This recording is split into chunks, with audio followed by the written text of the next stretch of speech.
Beers? Yeah, there's a 6-pack right there. Holy cow, baby! Hit the button. Yeah. Button, and now What do you call it when it's a? It's not like a chaser, but you have a more elegant name for it. A back. a backer, backup. I grabbed two just in case. Good. I think you'll like it. So Surely we'll need that those. is Fall, which is a great brewery. Fall Brewery. That's a good one. That's a pale ale, magical and delicious. Here's the thing about pale ales. It's everything you want from an IPA with way less alcohol. Yeah. How much less? I prefer that. Like 3 Oh, points less. really? Like from 8% down to like 5. You know? Like a normal beer, but with all the jam-packed flavor Well, IPAs of are an IPA. IPAs are kind of bitter. It's our pale ale. It's slightly less intense than a Yeah. really hoppy East Coast IPA, but Yeah. I think it's a perfect middle ground. Lovely. Yeah. Yeah. And you're drinking some wine as well? Yeah, I got a Pinot here. I got a Cab if you want it. And wow, you came stocked. You came stocked. I brought got one us- of Mina's favorites. This is like it's a Italian white wine, like a blend called Edda. Nice. Edda that she loves. Well, it's been a long time since I brought anything or we drank, so I was like, What do you mean? We drank on Sunday. well, you know, it's been a month before that. Dude, everyone took a month off. Let the guy It was- breathe a little bit. Yeah. But it's funny. I'm much more intentional about it. It's exactly what I wanted. Lovely. I'm like, yeah, you need to reset every once in a We hung out on the Super Bowl. Can we talk about that a little while. bit? Yeah. Yeah, that was fun. Hell of a game, huh? What game? I was just telling Adrian, I was like, I watched 1.5 plays. Yeah, I was always like glimpsing, but Yeah. not even like understanding what's going on. Like it Nah, just it's- like wasn't entertaining. Still disappointed the kicker didn't win MVP. He's the highest scoring player on the field. Okay, that's cool. I thought the MVP was maybe Bad Bunny. Mm. Oh, that was great. Wasn't it nice of Bad Bunny to allow the Super Bowl to play a game at his concert? Nice. Well played. Okay, so it was a year ago, probably to the day that we talked about the previous halftime show, and I feel like I was like a huge What was that one? Kendrick. Kendrick. Oh yeah, that I was a good huge too. naysayer, and I went on a big diatribe about it. You sure did. To a lot of applause, by the way. I might add. Not from you guys. That was a but from popular take. Not yes. from not from you guys, but from other people. It was polarizing. I'm a Bad Bunny appreciator. I don't know any of the songs. I don't know the language. I was kind of confused, but I was like, "This is cool." This is He fun. produced it like a music video. The production was unbelievable. Yeah, that's what I liked about Okay, I it. so don't the- care the who you videography was are, where crazy. you're from, what kind of music you like. If you watch that and you didn't like it, And they you like don't like art. Pre-recorded some parts, which was actually really cool. Yeah. Okay, that's what I was confused by. Yeah, It was pre-recorded. there were some parts like him falling through into the house. Yeah, it was a combination of like, it was made for TV. Also You know? confirmed it was a real wedding. Oh, yeah. Yeah, Oh, That was a real wedding. yeah. Yeah. I No, think the production was next level. importantly, I'd point out that we were in like a pretty big venue, and as soon as that music came on, all the women were getting Yeah. going. They were dancing. Lost it. Yeah, we watched the Super Bowl in a music venue. Yeah. So it had a massive screen. It had the audio, the visual of That's the main reason I love going to this venue for the Super Bowl is because the halftime show becomes a concert there. it does. Totally. It's incredible. Remember the year we went and the Snoop, Dre. Dude, that had all the guys. Oh my going. God. That was Yeah, good. That was nuts. That was nuts. But yeah, I thought the production was incredible. The storytelling was incredible. Obviously, highly controversial that it was in Spanish. Did you think about that Everyone- at all? Dude, look, like everything is about money. Like this is a commercial strategy to build an audience beyond the archetype audience of the NFL. Like the Super Bowl is meant to be like a global event to try to get as much attention as possible. It still doesn't get as many viewers as a Man United game. Okay, Nick, remind Okay. us the economics like- behind that halftime performance, because didn't you go into it one time? Oh yeah, and I don't know if he had the same contract, but essentially the artists foot the bill.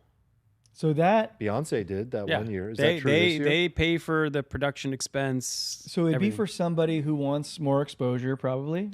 Yeah, but I think the NFL selected him because they want to expand to more like South America. Remember they held a game in Brazil. I think they have 11 games. They even some divisional rivalry games scheduled Yeah, for we go next to year. Europe. You're we playing go like London everywhere. every year. Yeah, it's Yeah, just a business London. move. They're just trying to grow I think it's a business move. grow globally. I think you sit there in the room and you say, there's a group of people that are like, here's the trade-off of who we're going to upset, but here's what we're going to gain. And they did the math and they were like, let's go for it. Yeah. And I think this last season was the highest viewed NFL season of all time. So they're running on a high. It made people miss Kendrick, though. I guarantee you they were like, there were so many people at home going like, bring back Kendrick. At least he's Yeah. speaking English. Yeah, it was a little jarring at the Super Bowl Yeah. to be watching a Spanish performance. That was Yeah, weird. But the storytelling was beautiful. He did say, God bless America. I'm not a Bad Bunny listener. I'm an appreciator of what he did. But there's one song I absolutely love by Bad Bunny, but that's about it. Like, it's that salsa one. Oh yeah, I remember. Baile When it came on, you're like, inolvidable. this is my one. It's my jam. Like, that song is incredible. Oh, and Dakiti. That's an amazing song. What about doesn't he have one with Drake? But then I thought, why doesn't from my Drake have a knowledge Super Bowl halftime? I was thinking about who do I want to see at halftime that hasn't done it. I think I want to see Drake. I think Jay-Z decides who the Well, I talent want is. to see Jay-Z. I want to see the Biebs. Mm-hmm. That'd be good. But you're kind of like, I want to see Taylor Swift probably. You're running out of like the type of name that can do a halftime show, that can like carry a halftime show. That's why you got to expand. Got to scale. Yeah. All right, maybe a good time to give a shout out to ZBiotics. Yeah, so go to zbiotics.com/alfalfa. Check out the pre-alcohol probiotic. If you use the code alfalfa at checkout, you get 15% off. Sure glad we drank that before the Super Bowl. God. And if you didn't feel so great on Monday, maybe That's your own fault. it's life's sign to maybe try it out. You got to try it. Yeah, get the pre-alcohol. It's the world's first genetically engineered probiotic. It's the drink you drink before you drink. So maybe a couple hours before your first beverage, drink one, have your beverages, always drink responsibly. And then when you wake up in the morning, you still get your workout in. Gets rid of that Get your nasty work- toxin. Acetaldehyde. Yeah, I like we switched roles there. Thank you. I thought you were going to leave me out of it. Yeah, I thought about it for just that few times you let me hanging. But yeah, check it out. It saved us Super Bowl, especially Super Bowl Monday. So let us know if you like it, if you've tried it in the Discord. Use the code alfalfa at checkout. And thanks ZBiotics for sponsoring the pod. Yeah, look at this. Let's see.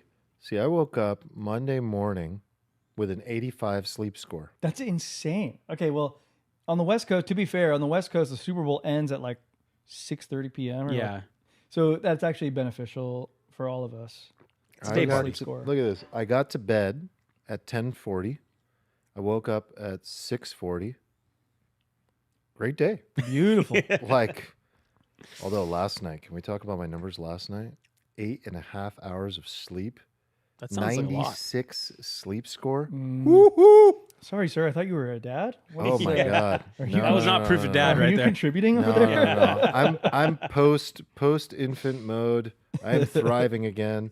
God, I I'm can't. down to 50 beats per minute heart rate. I'm thriving. Damn. I'm hitting high HRVs. Yeah, moisturized. Yeah. No, how has it been getting better with your sleep? Like, I think slightly better, but Yeah. I'm like nowhere near. Like, I wake up every day and I'm like tired and miserable. Only just like less so than I was 6 months ago. I get woken up around 5 every day. I stay in bed till about 6:30, but every day Roya will wake up around 5. Erica will go and get her and bring her to bed, and we'll just kind of sleep. But Roya will be awake, like between us, Just rolling around. and she just rolls around, and the entire time she just goes like this. She just goes, "Baba," and she just slaps my face. 5 to 6:30. Baba. And you're like, what would your score be and without I sleep through it. What I would your sleep score through be? it. You'd be 99. I love it so much, though. I'm like, I know she's there, and I'm half asleep, and she's just like, yeah, it's great. Wait till the slaps get a little heavier. Oh man. All right. So, We put together a few bullet points. What was the first one? the first one is about a man that some people have withdrawals when they're not around. Oh, and his name is J.E. Jeffrey Epstein. J.E. Vacation. I'm having J.E. withdrawals, says Peter Attia. Oh my gosh, you guys. So we want to talk about that. I think one of the reasons, so I still don't know a lot about J.E., but I did go into the Peter Attia situation because I found that really interesting. But I'm a complete amateur on the J.E. situation, so I'd love you to kind of like help us out here. No, I think we need to put a disclaimer out for the podcast is that like none of us here are like in the know. Yeah. We have been putting this topic off for far too long. Because we don't know anything. I mean, I'll tell you my personal evolution on it is that I thought that this stuff was malarkey for the longest time. Really? Yeah. Like I thought that it was like a conspiratory, like whatever, and I brushed it off. Oh, see, I had the opposite take. Well, I brush off every conspiracy. Like this is like my personality trait.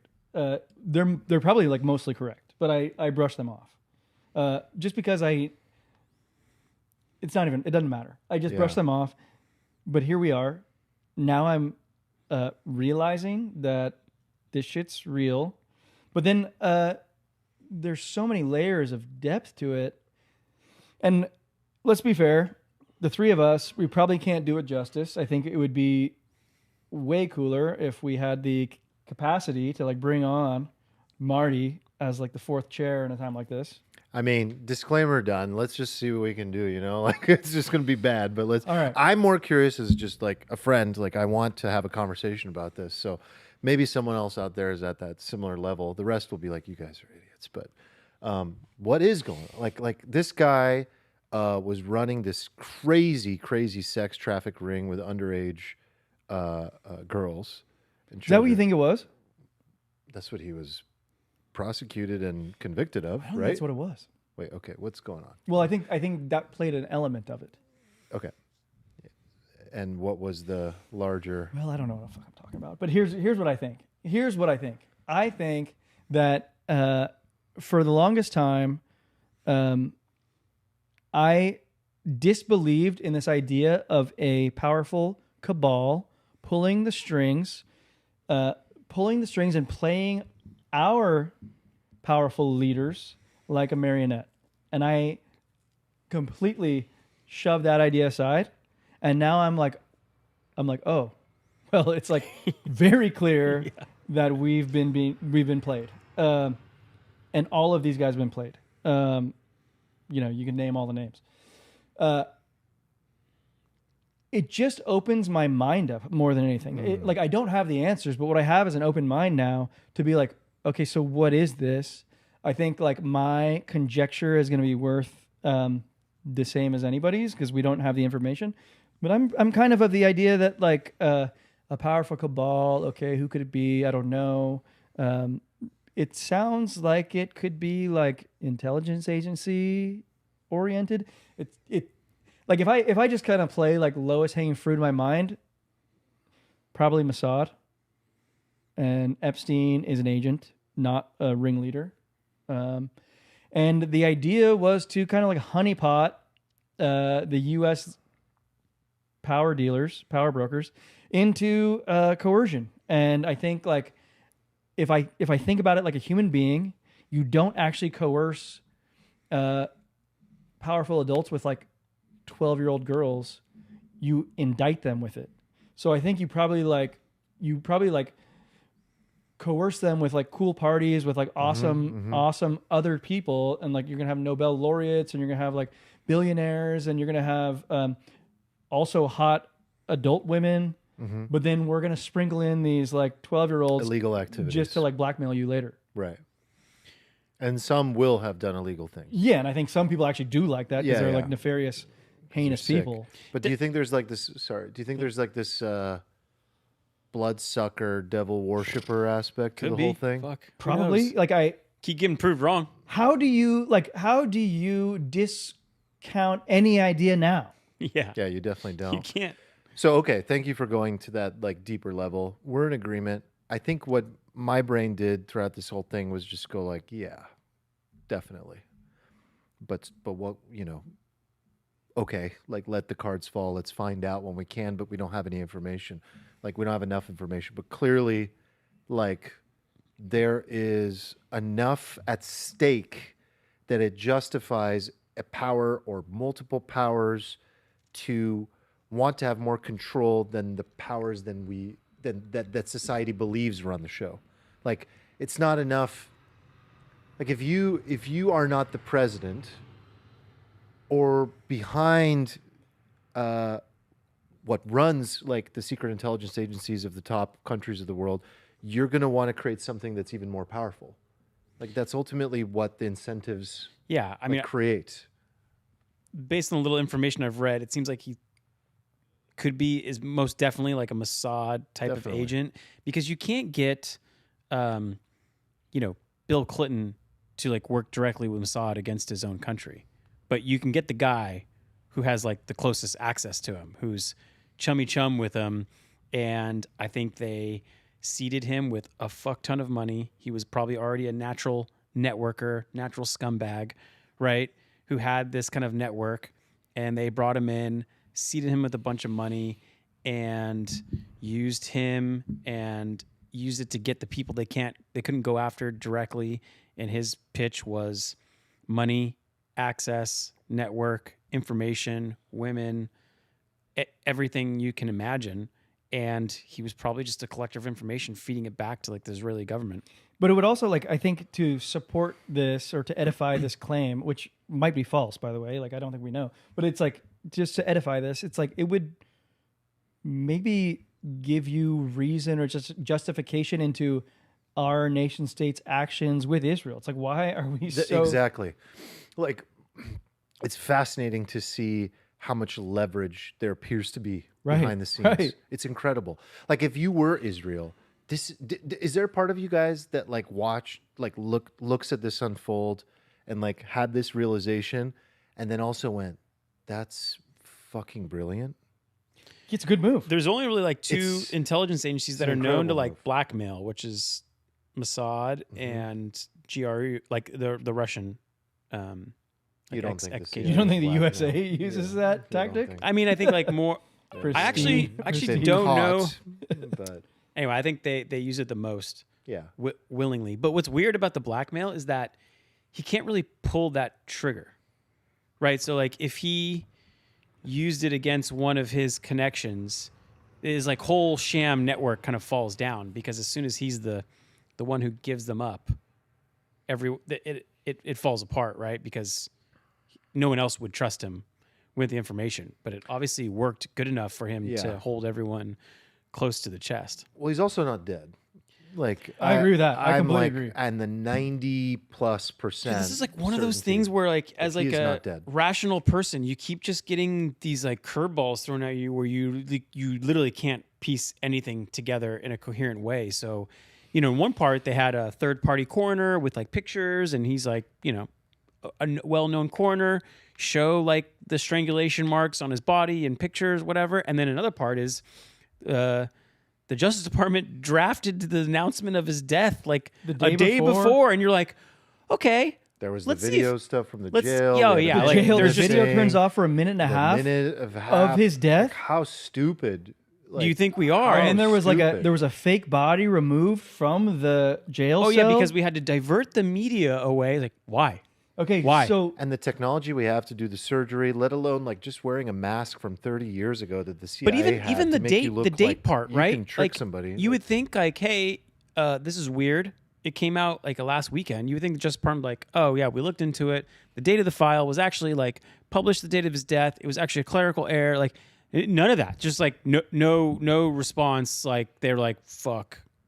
I don't know. It's just everything seems. So let's just like take all that and say like signs point this direction that he's still alive. But then here's what I'm also thinking simultaneously is that if there is a powerful cabal, which it seems that there is, wouldn't the information that we're getting, like you and I, wouldn't that be probably misdirection information? Like because... So this is where it starts to get way above, I think, all of our pay grades, especially mine, where like I'm seeing Marty drop comments about like, even he's just like, wait a second, why is it being revealed in the way that it's being revealed? And it starts to become like 6D chess to a level that I'm just like, sorry, dude, I can't even like, I can't even keep up with like this level. I have to first understand the foundation of this topic well enough to understand what 2D or 3D chess looks like. And it looks like what's happening is like certain information intentionally being provided to us in a specific order at a specific volume to make us believe a specific thing. Well, I've heard Marty say, and I don't know if you guys are going to latch on to this point at all, but I've heard him say that this is intentional in a way for them to kind of like show off, like to dance, like look We what- did all look this what we did. behind, like, without you knowing. I think there's something to that. That's what the prison video made me think about. I was just like, it's like they're putting it right in your face, and they're saying like, we can get away with this. Look what we can do. Look Yeah. what we can do. And you can cry. Like, it's almost like they're getting enjoyment out of people being like, what the fuck? This is wrong. This is fake. Here's the problem. And they're like, man, what are you going to do? Meanwhile, no one's We're working the arrested. system. Nobody's Well, how about indicted. like Ghislaine Maxwell? She's in like a white collar, chill prison. She can hang out with her dog. Well, it's crazy She that gets- she's the only one that's been arrested, right? yeah, but like, Well, I guess Epstein got arrested. And then killed. why aren't we getting more information? Like, Yeah, why why aren't don't we put it in front of a jury? what's happening? I don't know. And there's obviously these names that are There's blacked victims. out. There's victims. Why don't we like hear Okay, from what more about of the them? FBI letter? And again, this is one of those things that makes me think about exactly what you just said, where it's like, why was that shown to me? There's an FBI letter that was redacted names of former U.S. presidents, Secretary General of whatever, celebrities, and like we're being showed this, that Kash Patel like did this. I don't understand. Like I don't understand. agree. I have agree. so many questions. I need some teacher of this to just Okay, sit down so and explain. yeah, this let's all be to me. clear on the redaction of information. I think you'd want to protect the victims' names, like the young girls, if they were involved. That makes sense to me. I don't think you'd want to just protect all the fucking criminals. yeah, like why are they redacted? I think this would be a good time to get like the audience involved. I'm guessing there's probably some involvement. I'm trying to bat signal Marty. Marty, we need you at a time like this. Yeah, but I'm curious if anyone else can fill in the blanks out there on this. Yeah, maybe it's too scary to like come out with an Well, opinion. can we with talk about the piece I went into a little bit, which was the Peter Attia situation? Peter Attia? Wow. Okay, so this guy, What a 2014 through 2018, starts hanging out with him. Could be way off here, but that sounds about right. And Epstein was convicted in 2008. of. This underage prostitution. So if you're getting involved with him He's at a the time pedo. that Peter He's a Attia pedo. is, he's knowingly He's a known pedo. partying with like a pedo. Yeah, he's a known pedo. And Peter Attia has these emails. Peter Attia goes to Manhattan to hang out with Jeffrey Epstein 8 or 9 times over a 5-year period. They exchange hundreds of emails, if I'm not mistaken. Is he a client of his, or are they just He's friends? an informal client. Informal client, Like, he's not his doctor. not paying him. I'm sure he paid him. Mm. But it's kind of like private party advisor or Mm. help me Live longer. live longer. What should I take? Like, I guess Peter Attia is claiming like I wasn't his doctor, and I think the number was really, really insane. Something like a few hundred emails between them, and then there's emails that are like Peter Attia's saying things like "pussy is low carb," just ridiculous stuff, right? Pussy is low carb. I mean, and then he says, but there was one other thing he said that was like really ridiculous. Oh, the Jeffrey Epstein withdrawals. He was like speaking to the assistant. Yeah, he's like, if I go like any longer, I'm gonna have withdrawals from Jeffrey. and just Epstein. like he's just like sycophanting a lot, Yeah. like toward Epstein. Okay, so let's. it's gross. That's a great primer. Why do you think this matters to you, like Peter Attia specifically? well, I just think it's really interesting. Like this guy, it's pretty sad. Like I think has completely lost his credibility. Okay, so Peter Attia is a New York Times bestseller for the book Outlive. Someone I've learned a ton from. I read that book. Good book. Yeah, Great book. Okay, great book. He's like become a prolific podcast presence and podcaster. I think he got caught up, man. Well, I think here's what I think is it chicken or the egg kind of thing. Like, does your closeness to the cabal and Jeffrey Epstein, are they the kingmakers, and they sort of like worked with Peter Attia in 2014 and turned him into the New York Times bestseller and the voice that he is? Well, the fascinating thing about Peter Attia is he's not. He didn't even finish. He didn't do residency. Like, he got a degree, but he's not a complete. He's not a doctor. He's not. Well, you're a doctor when you get that degree. Okay, yeah. But so you I become suppose- a practicing physician when you complete the journey of like yeah, residency. And semantics. you got to like put in another 4 or 5 years. Peter Attia never did that. No problem. There's plenty of people that are really smart and could be at that level. I don't take anything away from him for that. I feel like that's But he is different. that is in pretty rare, That though. is like different. that is rare, He right? ascended into this like author, So you physician, finish stardom. school and you're like, nah, I never want to work in this field. I don't know if that was the decision, but that's what happened. And he ascended into like private practice, working on longevity, doing really cool studies in his own lab. Didn't really ever end up going the like, I'm going to become a doctor thing, which is fine. And as that continued, he started to get introduced to well-known people. I think he got caught up. I think as someone who's like been around well-known public figures in the past, there is this like there is this thing that occurs that you have to control. Like, I have found myself wanting to like just kind of go with the flow into situations and see where things go because there's access and people and so-and-so's coming. And like, dude, the guy got to have dinner with like Peter Thiel, Elon Musk. Like, it's access. Like, Jeffrey Epstein opened up access. And then beyond that access, I think there was some really fucking crazy parties that he was part of. And I think he got caught up in something absolutely. Because when his wife called and said, your son, 1 year old, just went into cardiac arrest, you need to come home, he was like, no. And he stayed with Jeffrey Epstein for 10 fucking days. on Little St. James Island when his son was dying. Dying. of cardiac arrest. He said, no, I got to shit. prioritize I my didn't work. see that part. No, You this didn't is know like this? it's the most heinous part. This is where I went, like, most people are done with you. Well, now. I've done with him before, but I think he's a pretty gross guy. He and sent an email to Epstein after his wife called him and said, your son went into cardiac arrest to confirm the appointment for the next morning. gross guy. I've actually seen an interview, and this just like happened to me before all this information came out. But there was something that I watched, and I don't remember what the platform was, but he was like telling his own story, Peter Attia, and he's like, well, I have a lot of demons in my background. And I was like, what are your demons, weirdo? And now it comes out, he's like, your demons are fucking gross. Yeah, he's talked openly about his anger problem. That was actually a really interesting video where I was like, whoa, that's a really big shadow he's got. He's got some hardcore shadows and demons. But anyway, like, I just think he got caught up. I think he's one of the many people that got caught up with Epstein. Again, I'm not saying he's guilty of doing something illegal.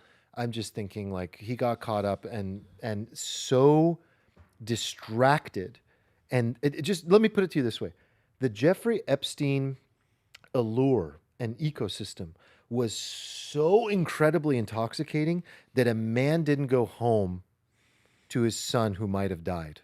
That's a good That's point. how good Yeah. the sauce that guy had was. I think you're making a great point, and like let's just like remove this doctor from it and just be like, how could a human being make that choice? And it's because of what you're describing. It's like you think that you're like, it's so important for you to get these connections, to like hang around with these folks, and I think that's what it is. Like, I don't think for the most part it's like the allure of young girls. I think agree. the young girls are there to catch you and blackmail you. I really like that take of yours. I think that's really interesting. It's like that's just there as a cherry on top to make sure I can blackmail you if I need to.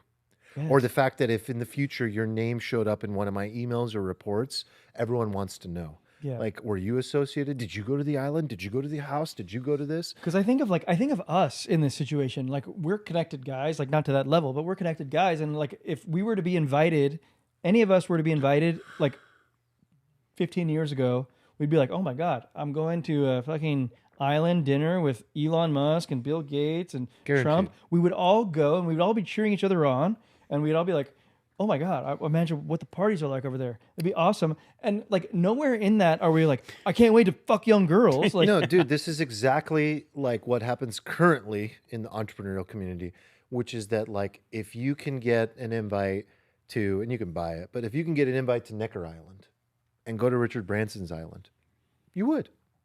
Richard's a legend. And he's going to connect you. And you know that when you go there, there's a filter. You're going to hang out with good, successful, high-profile people. Now, if there's fucking diddling happening and you don't know about it, that's scary. That's terrifying. That's really scary. But the question is how many people knew about the diddling? You know, this is different. I would never put Richard in that cat. Yeah, but Richard is in that list He's as in the well, list too. He actually. said, I'm sorry. let's hang out as long as you bring your harem. I saw that one. How about, yeah, he did say that. And then how about Elon being like, What's I the need best a date? rager. And he's like, well, I got a party coming. He's like, no, I need a rager. give me the best part. I need the best party. And then he's like, well, the ratio, I don't know if your wife's going to like the ratio. And he's like, my wife won't have any problem with the ratio. I feel like I'm an Elon, where I'm just like, I'm not into any weirdness, but I'm into a big party. How Give me the about best Elon, party? how about Elon saying that I refused when he, according to what was released, is the one saying, can I come to your party? Right. Do a little murky there. Quite murky? Quite. Yeah. I mean, Yeah, the whole Elon thing is like, what's going on I mean, you there, can buddy? play this Like- game with any guy that's been associated with it because it's all murky. I think I give a little more credit to the guys who are like, I'm coming with my wife from these days. It just seems like a little more above board, but doesn't excuse any of it. Wow, that's fascinating. He not only had like celebrities and politicians, but he was getting like government information, like heavy insider trading information, was probably massively profiting off of it. Yeah, they probably made the most money from that. Yeah. But then they had the most influence from the blackmail. Yep. How much money was he worth? Well, there's that whole thing I read. This was a while ago, but the guy who founded Victoria's Secret, was that it? Lex Wessler? Does that sound like? Or maybe Wes Lexler? Anyway, I'm sure people know his name better, but somehow he like Jeffrey became his financial advisor, but somehow took his money. I don't know. It was really weird. Like he had power of attorney over his money. And then Jeffrey just used it however he saw fit, which would be like a really good use of a cutout. If you're an intelligence agency and you wanted to give this guy a fuckload of money, you would tell your other guy, hey, give him power of attorney. And then when it all comes out, he's like, oh, I don't know. He kind of fooled me. I made such a bad decision. Oh, I gave him like hundreds of millions of dollars. Yeah. So he It's probably had amazing. It's unlimited amazing. amount of money because Yeah, I think it was unlimited. I mean, he had the biggest place in all of Manhattan, apparently. Like, Is that right? yeah, according to Peter Attia. Like, I can look this guy's it's name up. amazing how much money flows at the top. Like, it's wild. Can I also give like a positive spin on Lex this? Wessner. Lex Wessner. That's like Wexner. it's like a tongue twister. I want to give a positive twist on this, if you could possibly do it. I mean, you have to disassociate from what we just talked about, but I think Okay. like what I want to do is sort of like give like the EJ take on this, which is like, how fucking awesome would it be if we could do something like this without the fucking shittery? You know, like imagine you just have like cool people on an island and you go sailing instead of like Yeah. like banging 12-year-olds. Like imagine you just like have like mind jams with really successful folks. I mean, until we find out differently, that's what Richard Branson's doing on Necker Island. Perhaps. Like, that's what the whole thing is. It's like a whole big ordeal. Like, you go there, it's awesome. You connect with great people. I know many people that have gone. They all say they've had phenomenal experiences. All very serious entrepreneurs. They go, they have a good time. They learn, they meet good people. They mind jam. They go, water sports and shit. Dude, like imagine if this is like what Alfalfa ends up being in like a totally above board way where we just like hang out and have good times and good mind jams on an island. Like this is like a sign me dream of up. mine. This would be like ideal. Sign me up. Whoop. Make it happen, Nick. Oh man, All right, what do we got next? that's good. Well, there's been a lot going on in the world of AI. There's a lot of threads to pull on. I'll give you a few threads, and then Yeah. you can Yeah, pull let's, one. One thread is potpourri. like resignation, mass resignation. There's one in like Anthropic changes and then a lot in all XAI. over. There's yeah, been all like over. 15 in the last 2 weeks. 15 from like the leaders of these like Yeah. And is it more like I'm resigning because I don't like what's going on here, or is it resigning to be That's the- opportunistic? That's the thread we'll have to pull on. Okay. That's where things are interesting. There's are we in this AGI light, or is this the, kind of like, let's wake up and be real here about, the reality of molt book, and this actually is Claude just like Molt? a fugazi. Claude, I don't know what to call any of this anymore. That was your share, Eric, that we could pull on. sure. And then there's just like generally, I think like market, which I'm currently finding the most interesting. Cool. Are which you? is yeah, Nice. Let's which talk is about it. like Oh my yeah. God. So it's like what's going on in the market's response to AI and software and SaaS, and is there an AI bubble? Revisiting that concept, which I have like new opinions on, Oh my. or higher conviction on the opinion I already had, I should say. Okay. Well, So I, yeah. I was expecting that to be a change of opinion, new opinions. No, because I always thought there wasn't a bubble. Yeah. I agree. And I'm now more convinced that there isn't. a Okay, bubble. can we pull on the thread of like the AI fundamentals before we get to the Yeah. stocks and stuff? Sure. Because I agree. I think I want to go news first. So news first is like all these people have been resigning. These are like high ranking officials, founders, etc. I think there was like an Anthropic one is one that I saw. Yeah. But you just said there was 15 or Well, I mean, co-founder of XAI. XAI just merged with, or was, SpaceX. yeah, what does that Going to be mean? like a 1.2 Dude, they're all going to trillion merge dollar- together. And We then talked about it like Tesla, way back. Like he's gonna shove all of them gonna into shove the them like all into, Tesla like, wrapper. Tesla. Oh yeah, I agree with that. Yeah. But as a under Elon's result, there was regime. like a huge restructuring. I think it's being called a restructuring. I think that the majority left, and or were fired, but a lot of executives, like including the co-founder, Ba of XAI, who posted something positive on X, and then Elon said the majority left on good terms, whatever that means. So like a few people, I think, were disheartened or something happened or I Got don't know. diluted. Yeah. Who knows? So maybe the XAI version is just like businessing happening. Yeah, I mean, some people are calling out XAI saying like, look, like you don't have the top talent, like, and they've all left you. And the reality is that from all the frontier models, like half of the co-founders that started those companies, like Anthropic, OpenAI, XAI, whatever, they're all gone. They've moved on to do other things, Okay, which this is is- weird. But this is the most interesting thread that I thought. It's the one that you shared in our text thread from the Anthropic guy. And I don't know if that's the founder. This was like a safety guy. No. He was just like safety team guy. Okay. So safety team guy was just like, I don't know if we can align our values with our work anymore. That was a pretty big statement, I thought, that I pulled from it. And Anthropic is the Safety more focus. safeguarding of the companies developing frontier models. It seems like. So I think all At of least this that's what they say. They're being more transparent. Yeah.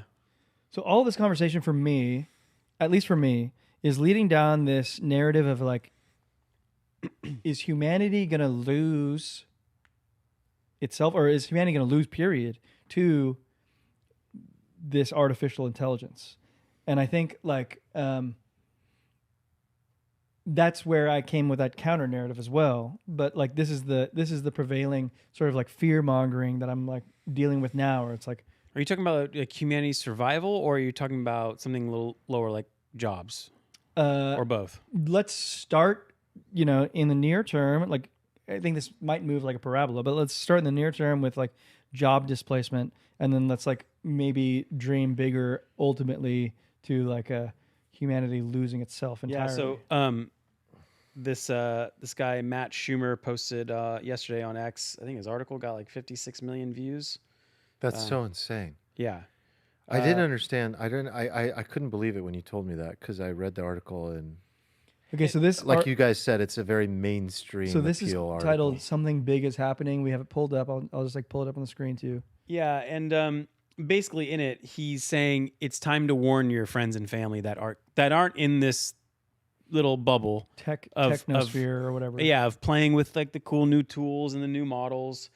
And he goes on to say, you know, if you're one of those people, you need to listen. Like if you tried AI before and it didn't work, it's a lot different now. You need to retry it. And he also says you need to pay for it because like if you use the free version, you're not using the most recent model. So pay for it, then use it, and then you'll see. And he goes on to give Claude just made its pro features available for free today.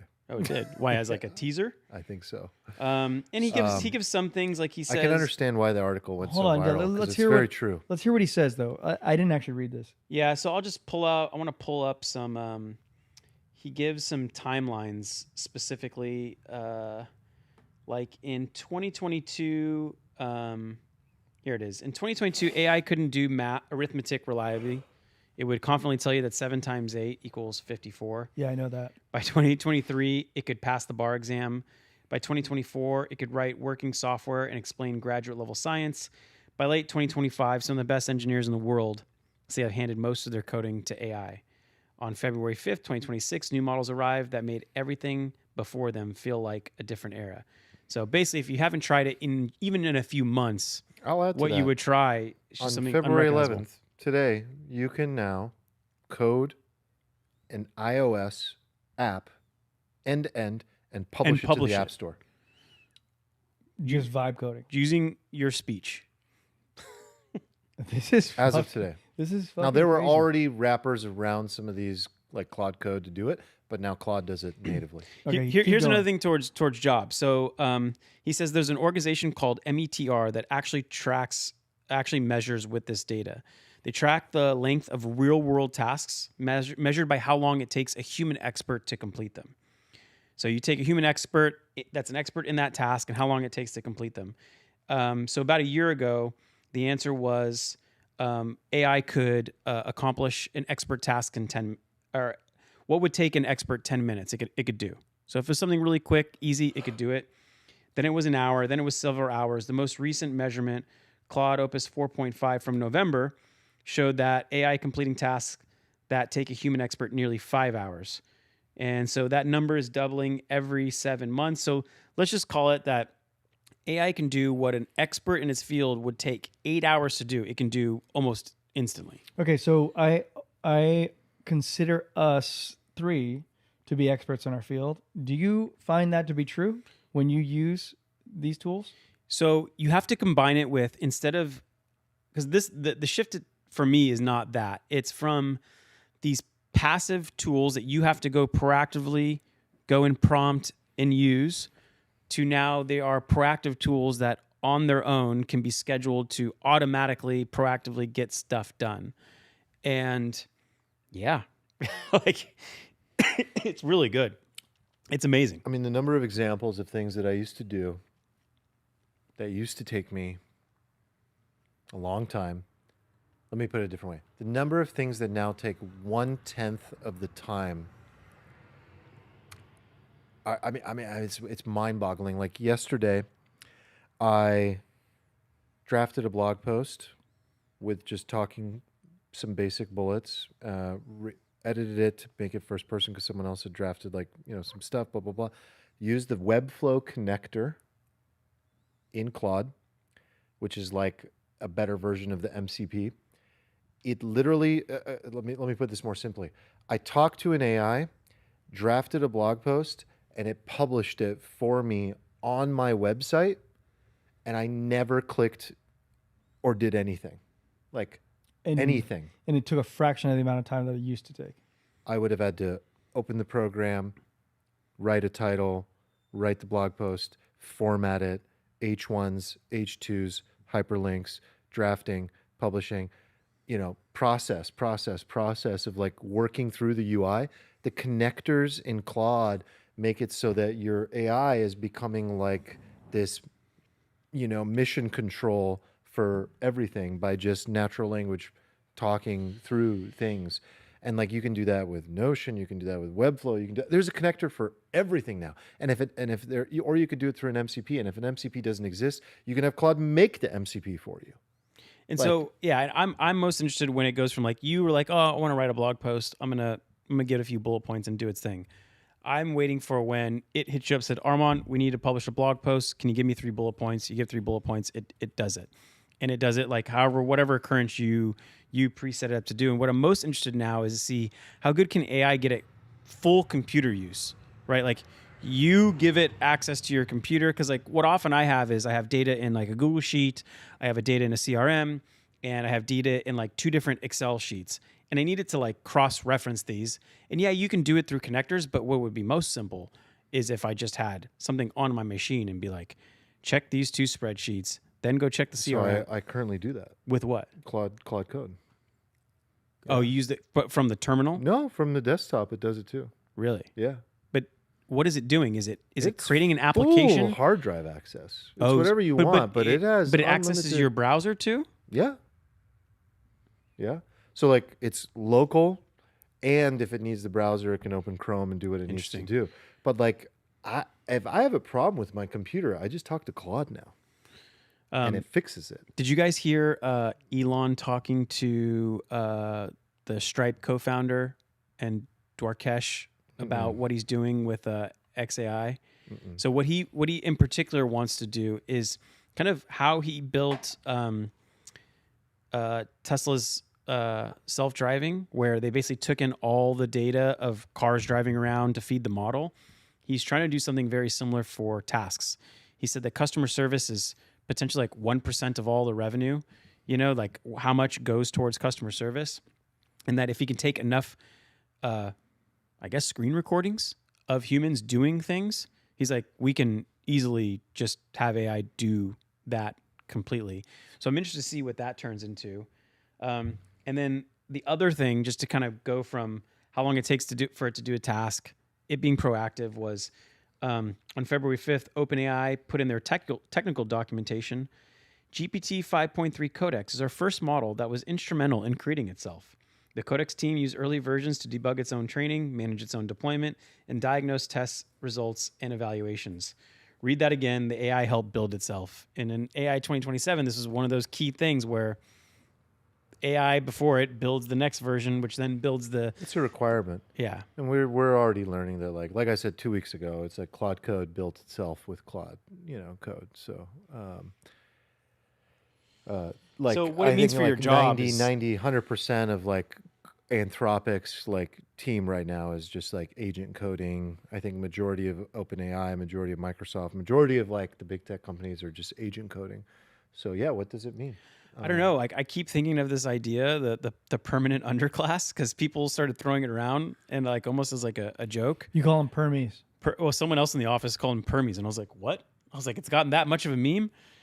And we talked about it a couple weeks ago, where capital will outpace labor to like a phenomenal degree. The returns to capital. Yeah, the returns to capital versus the returns to labor. Yeah. So if you look at like as a percentage of GDP, the returns to capital are like 13% of GDP, and like labor is like little over 50%. And these have been, going like a V shape, basically going away from each other. Capital's been going up, labor's been going down. You could go back to like globalization as like one kickstart, right? And then we saw like a brief moment during COVID when labor kind of snapped back. And I remember it as an employer. All of a sudden, people were a lot more expensive to hire. There was not as many people in like talented people. People were taking 2 jobs at the same time. Yeah, so that like, and they're working remote. So that narrowed the gap. Oh, now it's completely in the opposite direction, where if you have a job now, you probably shouldn't quit unless you for sure have another job lined up. There's obviously some impulse shocks in job openings data, specifically for young people. And I can definitely say it from our standpoint. There's been multiple times where my natural reaction was to go open up a job position, throw it on Indeed. And now I'm like, well, wait a second. And then I go talk to people like, hey, do you think we could just use AI to do this? And they're like, yeah, of course.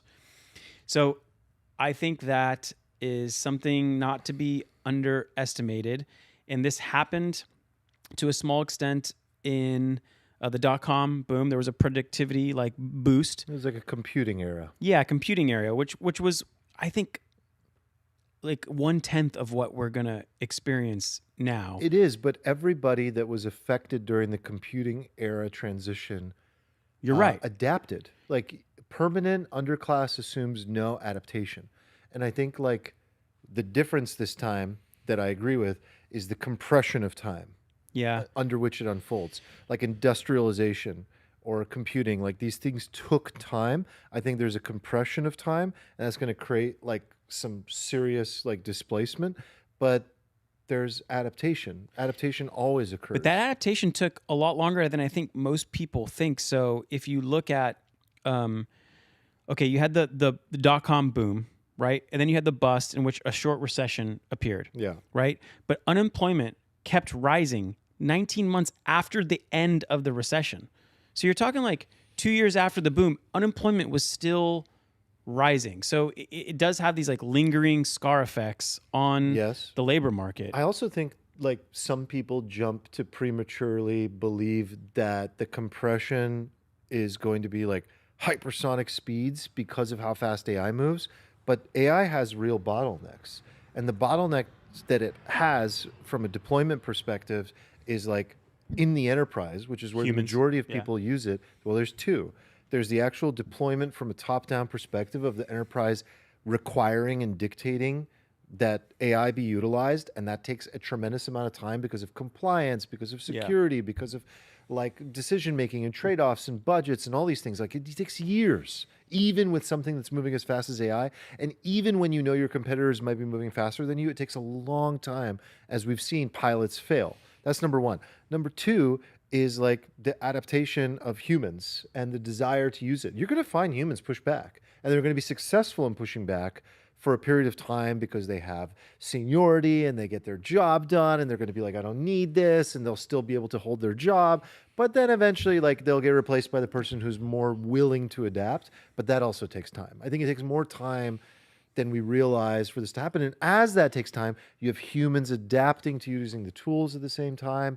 I think the displacement won't be as bad as people think, but what I can for sure tell you is that white collar work, like the work I do, the work you do, the work we do, like dude, like it's gonna be like so much different, and it's Yeah. gonna be a completely different paradigm of how we work. I get that. I think you're probably right. Like what's that phrase? We overestimate how fast trends will take place, but we really underestimate the ultimate impact. Yeah. And I think when people are like, oh, you have like five more years to become like be in the top 1%, or I actually think that it could be true, because the amount of productivity will benefit corporate profits more than it benefits a human laborer. Where I 100% agree is that if in the next couple of years you truly jump in and you truly learn and you truly take advantage, you'll accumulate more of the rewards than everybody else. Okay, so I put a hierarchy. Long term. I put a hierarchy together of how to avoid the permanent underclass,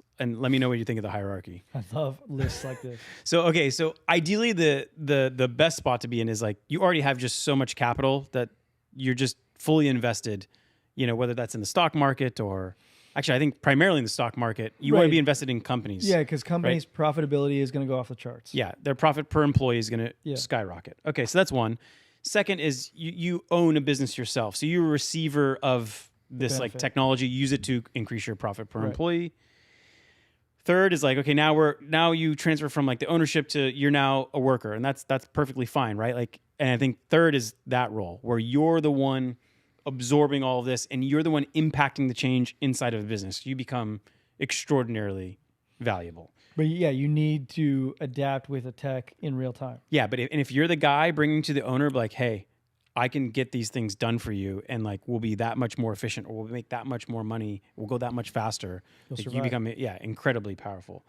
And then the last is like a laborer who's like not at all part of this, but you're just in industries that may take an extra decade or two or three. So, on the light end, I'm thinking, you're in retail, but you work for a luxury brand. So as this like capital versus labor thing separates, as the K shape widens even more, as there's already like the top 10% spend, more than 50% on the goods and services, and that widens more. Luxury brands will be okay. So maybe a retail worker there is better off than like a retail worker anywhere else. And then maybe somewhere in the middle, like an airline attendant, right? Like, I don't think we're going to be putting robots in heavily regulated airplanes. I don't think I want to fly in an airplane with one. Agreed. And then maybe on the far end, like the industries that have the most regulatory capture, to what you said before, will be the slowest to move. So like healthcare seems pretty damn safe for like quite a while. Yeah, we want our human nurses and Yeah, I think so. guys, that's one of the first places they're showing up, though. The robots? Yes. Really? Yes. But what about, you said like there's That's regulatory. I forget that brand, but the brand, like the number one place that they deployed these no. robots was like in the healthcare setting. So What? no. But are they gonna put a needle in my arm? Are they gonna do I don't know surgery about on me? that All level right. of precision, but like I think they're better at 24/7 care in a nursing home or whatever than a lot of like other. All right. Okay. What do you think about the hierarchy? Is that like I like it. Ideal? You just have capital. No, That's I all like you it. rely It on. actually maps to my list. Okay, I what do you found got? your question so interesting that I actually prepared. Nice. I was like, let me think about this. This is so interesting. So I got 3 things for you about how to avoid the underclass. Number 1, I that was my instant response. I was like, own productive AI assets. yeah. So what? Can you give me an example of that? Yeah, I mean, stonks that Okay. produce. But you know, they're not necessarily AI companies. They could be just the receiver. everything of, is an AI company that isn't a company. Like, what is it? AI? But like company? some random company in the Russell 2000, No. small cap, No. they could use AI to Could. No, improve. the middle. I think avoid the middle. Avoid everything in the middle, and the barbell is extremely like profitable, productive AI companies, and then the other side of the barbell, for me personally speaking, now is like metals, Bitcoin, and like hard assets.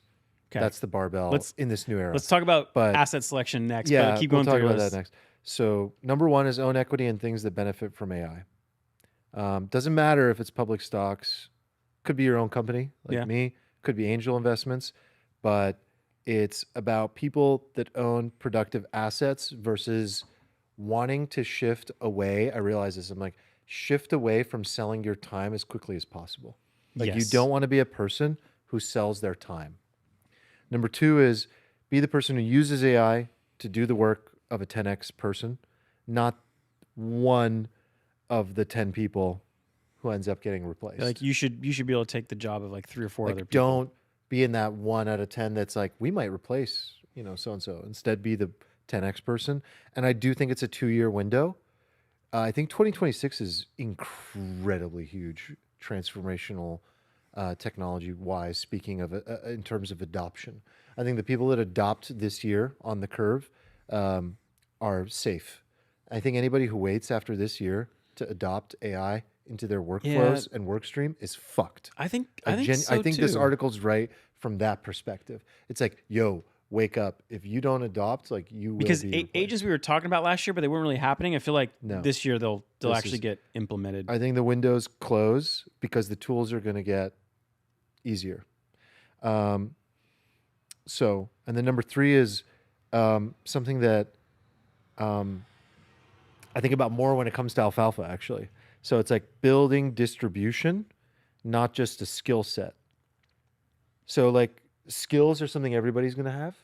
Like skills will get commoditized by AI, but what won't be a commodity is like your audience, Yeah, you're getting leverage. You're getting your leverage on yourself. distribution, your reach, yeah. your trust, your brand, your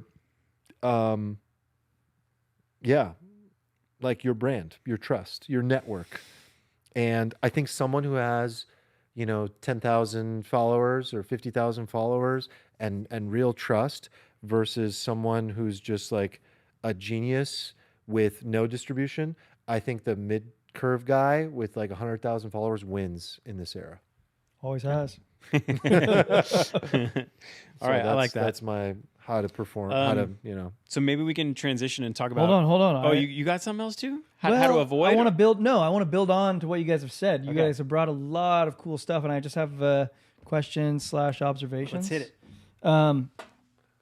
First one was to Nick. You mentioned how in previous technological shifts, like the .com boom, we had like a displacement of labor that was durable for, like 18 months after the recession, right? Right. So I guess what I wanted to know, and I don't know if you have this offhand, but if like, did that result in like a durable, long-lasting unemployment that like still persists today? Like, was that like a permanent displacement of labor? Because I think that's like what we're talking about now. Yes. We're like talking about a permanent displacement of labor. I don't think that should show today. like, I don't think that the .com era had that effect. It didn't. Like, I mean, It had like a long-lasting we've had displacement low of labor. unemployment for a while, so clearly it didn't. Now, you may have had people leave the labor market, right? Like use that as a reason, like, well, fuck it, I'll just retire, right? Or like I'll gig it out. You're like, I'm Or not going to adapt. Yeah, to like this. I'm just not. So this is my time. I'm just gonna hang it up. But no, I mean, that was like a productivity boom, and then like Armand said, I think there was like an adjustment period, and then skills kind of rematched People what learned people how were to looking use for. the tool of the internet Yeah. to like definitely help did. them in their workplace. Everyone had to learn email. Everyone had to learn, like Yeah. all the office tools. So Like, you'd imagine, I would imagine that something similar could take place where it's like it's not like necessarily a permanent displacement of labor. It's like it would be like a temporary displacement of labor, and then people would learn how to use the tools, and then they would become more productive versions of their previous self. the tools are going to become so easy to use too. This isn't like crypto. Yeah, but I guess Good like point. at some point, Crypto's awful. Look at the evolution of how easy it is to use the AI tools versus the promise of, I'm so sorry. yeah, but no, like, you're right. But It's like, come so- on. so like you terrible. guys promised me for years, like DeFi was going to get easier to use. It's a fucking clusterfuck. Oh, it's It awful. still is. It It's still awful is. and it's still awful and it's it never got gone- there. It's never gotten better. But AI has gotten Just to the put Robinhood point. app in front of AI it has now. gotten to the point where I can open an app and click connect to Figma and then talk to it and it will do it for me. Like that's so incredible, and it's So- going to get so much better in the next 2 years. I guess when I mean like capital and labor separating, I'm not just saying like unemployment. I'm saying that like, okay, let's say you do have skills and you can adapt, but you're certainly not going to earn enough to maybe keep the same lifestyle that you may be used to now. Okay, so this is what I was wondering too. Like, if it can augment a developer so much, then certainly we would need fewer developers, right? Because like one developer gets the power of 7. Like, Yeah. I guess what I'm wondering is like, is it showing up in the data that we don't have? Well, I would question that assumption. Okay, yeah, maybe I'm not even right. Yeah, I about think it. there'll be a lot wouldn't even more go past software that. engineers. Like, why not develop more things faster? Sure. Everyone becomes a software engineer. If you look at like GitHub as a whole, like not someone's GitHub repo, but GitHub as a whole, there's a number of commits. Like basically, Probably software goes is like exponential. parabolic right Yeah. now. And this is what I wanted to talk about when I talked about the bubble. Like, there was this question of like, did we need all this compute? Do we need these No, mega we need fucking more. data? We need more. Yeah. To reach where we're going, we're going Yeah. to need exponentially more. We're talking I about mean- agents working in parallel and people that never coded before are fucking building iOS apps and launching them to the App Store. We need more compute. It only costs $20 a month. Really? Yeah, for like so, $5. Eric, do you can remember? that. Like, I saw some headline that Google, Facebook, maybe Amazon was included there. They all not only like have spent as much as they said they were, but they just increased They went their higher, yeah. capital expenditures even higher. All of them. Something like it was like That was recent. They're going to spend close to $1 trillion. Maybe it was $650 billion. All those fears are gone. I think yeah. Well, they're not actually, because like the stock market would tell you that they're not. You know, like, yeah, you're right. The But it's- fears it's a- aren't gone, but that's what that was my question for you guys. Like, why is the market not? Because there used to be these like heavy cash flow machines that was like capex light. It's software, so your gross margins were like phenomenal, right? I think it might just be like this other lever that's outweighing this lever, and that lever being everyone is focused on the FUD of software. okay, so I have And that is outweighing the market optimism of AI and compute being like desired and necessary. Do I you have, agree with that? Yes, I have maybe questions or observations that like allude to this transition that we're about to make, which is like towards what's happening in the market and like how would you play it. What you're saying is absolutely correct. So like the software ETF is down 30% over the last 3 months. This would indicate that like these companies are going to become obsolete in the face of AI. That's what's being priced in right now. There's a lot to take from that. I think probably a lot of it is true. I think from my perspective, I told Nick about this before, but I think what's happening is probably like what happens in a lot of technology companies is that you go from being like a growth company that's priced on revenue and like priced on growth of your revenue primarily to being a place where you're like are a mature value company that's priced on your earnings. Mm-hmm. And I think a lot of these companies that were like trading 10 times, 20 times sales are now going to be priced on their earnings, and we'll see their sales get impacted negatively, and we'll see their earnings get impacted positively because of what we've talked about. You're going to get like positive contributions from like cutting labor on the earning side, and you might see negative contributions on the revenue side.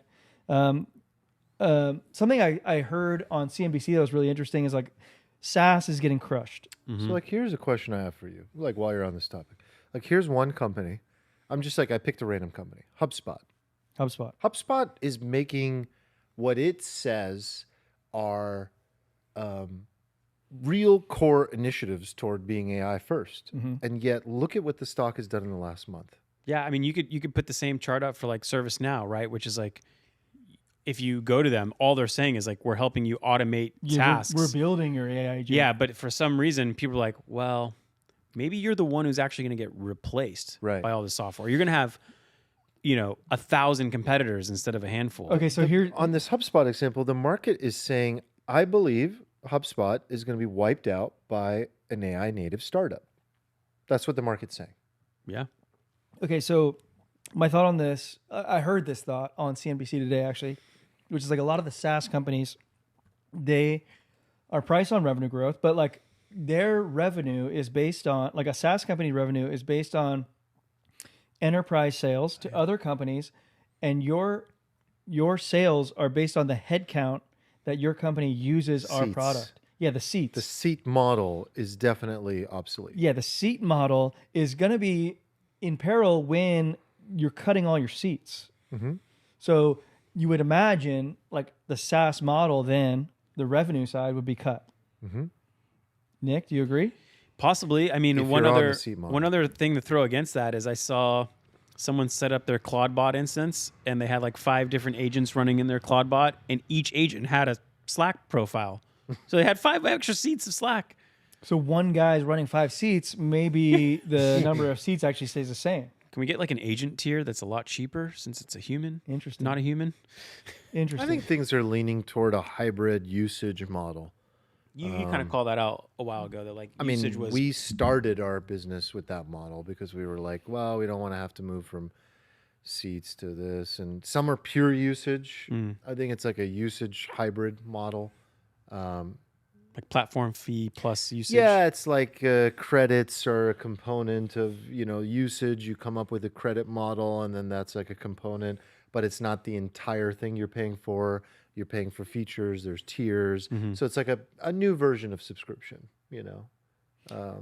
Yeah, I think that could work. And listen, here's look at like 11 Labs. That's what they're doing. Here's what's going to happen very clearly from my seat is that when the entire index of software companies is down 30%, you're going to have opportunities to buy good ones. There's got to be a handful of names that got to be great. I haven't looked at any of them. And certainly some are not going to be disrupted. But here's what, a name, you pulled HubSpot. One that stood out to me, just because I like it, is Duolingo. That's down 60%. Okay. And what I was thinking with Duolingo, it's like, okay, so you can like design your AI to chat with you in Spanish, but it's not going to go through that same like teaching curve that Duolingo has like perfected over time.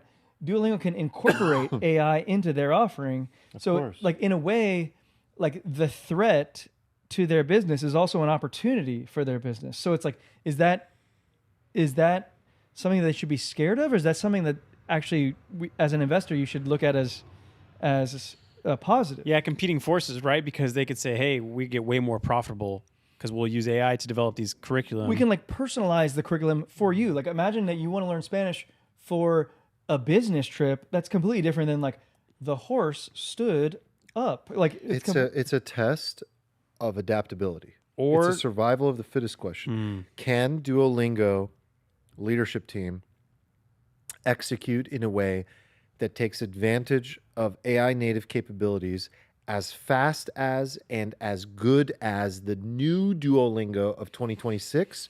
Or will the Duolingo of 2026 usurp them because they're more adaptable, smaller, faster, willing to break things, take risks? That's the question that HubSpot, Duolingo, every single one of these will face. totally. It's up to the leadership. And so like, if you have some insider information, like, then that might help you. Or if you have not insider, like I mean that in a non-literal sense, like if you have like a sense of like, a belief, conviction in the company and maybe the like people, a practical like, sense as a user or Yeah. like as Right. as a customer, whatever. Like you can like, then you're like, no, they're going to figure this out.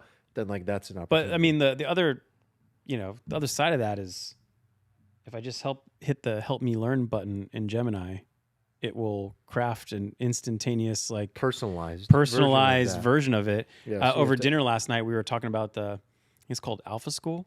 Mhm. It was Alpha School's in amazing. Austin, and I've been- so my buddy now lives near Plano, and they have an Alpha School in Plano, and he went and visited, and he's thinking about having his daughters enroll there, and he was firing off stats and how they do it and how they spend their time and how it's literally one-on-one learning at their own pace with an AI. and that even students with a learning disability, when they're done, they're still in the top 1 percentile because they went at their speed in their own way of learning, and it's By the amazing. way, Alpha School sounds like a dream. I looked it up. There's one in California. No, there's two in California. One in San Francisco. One in Orange County. So nothing in San Diego yet. Yeah. But they have a few locations. But it's like AI driven, less teacher orientation, like no homework. But like the students want to do more.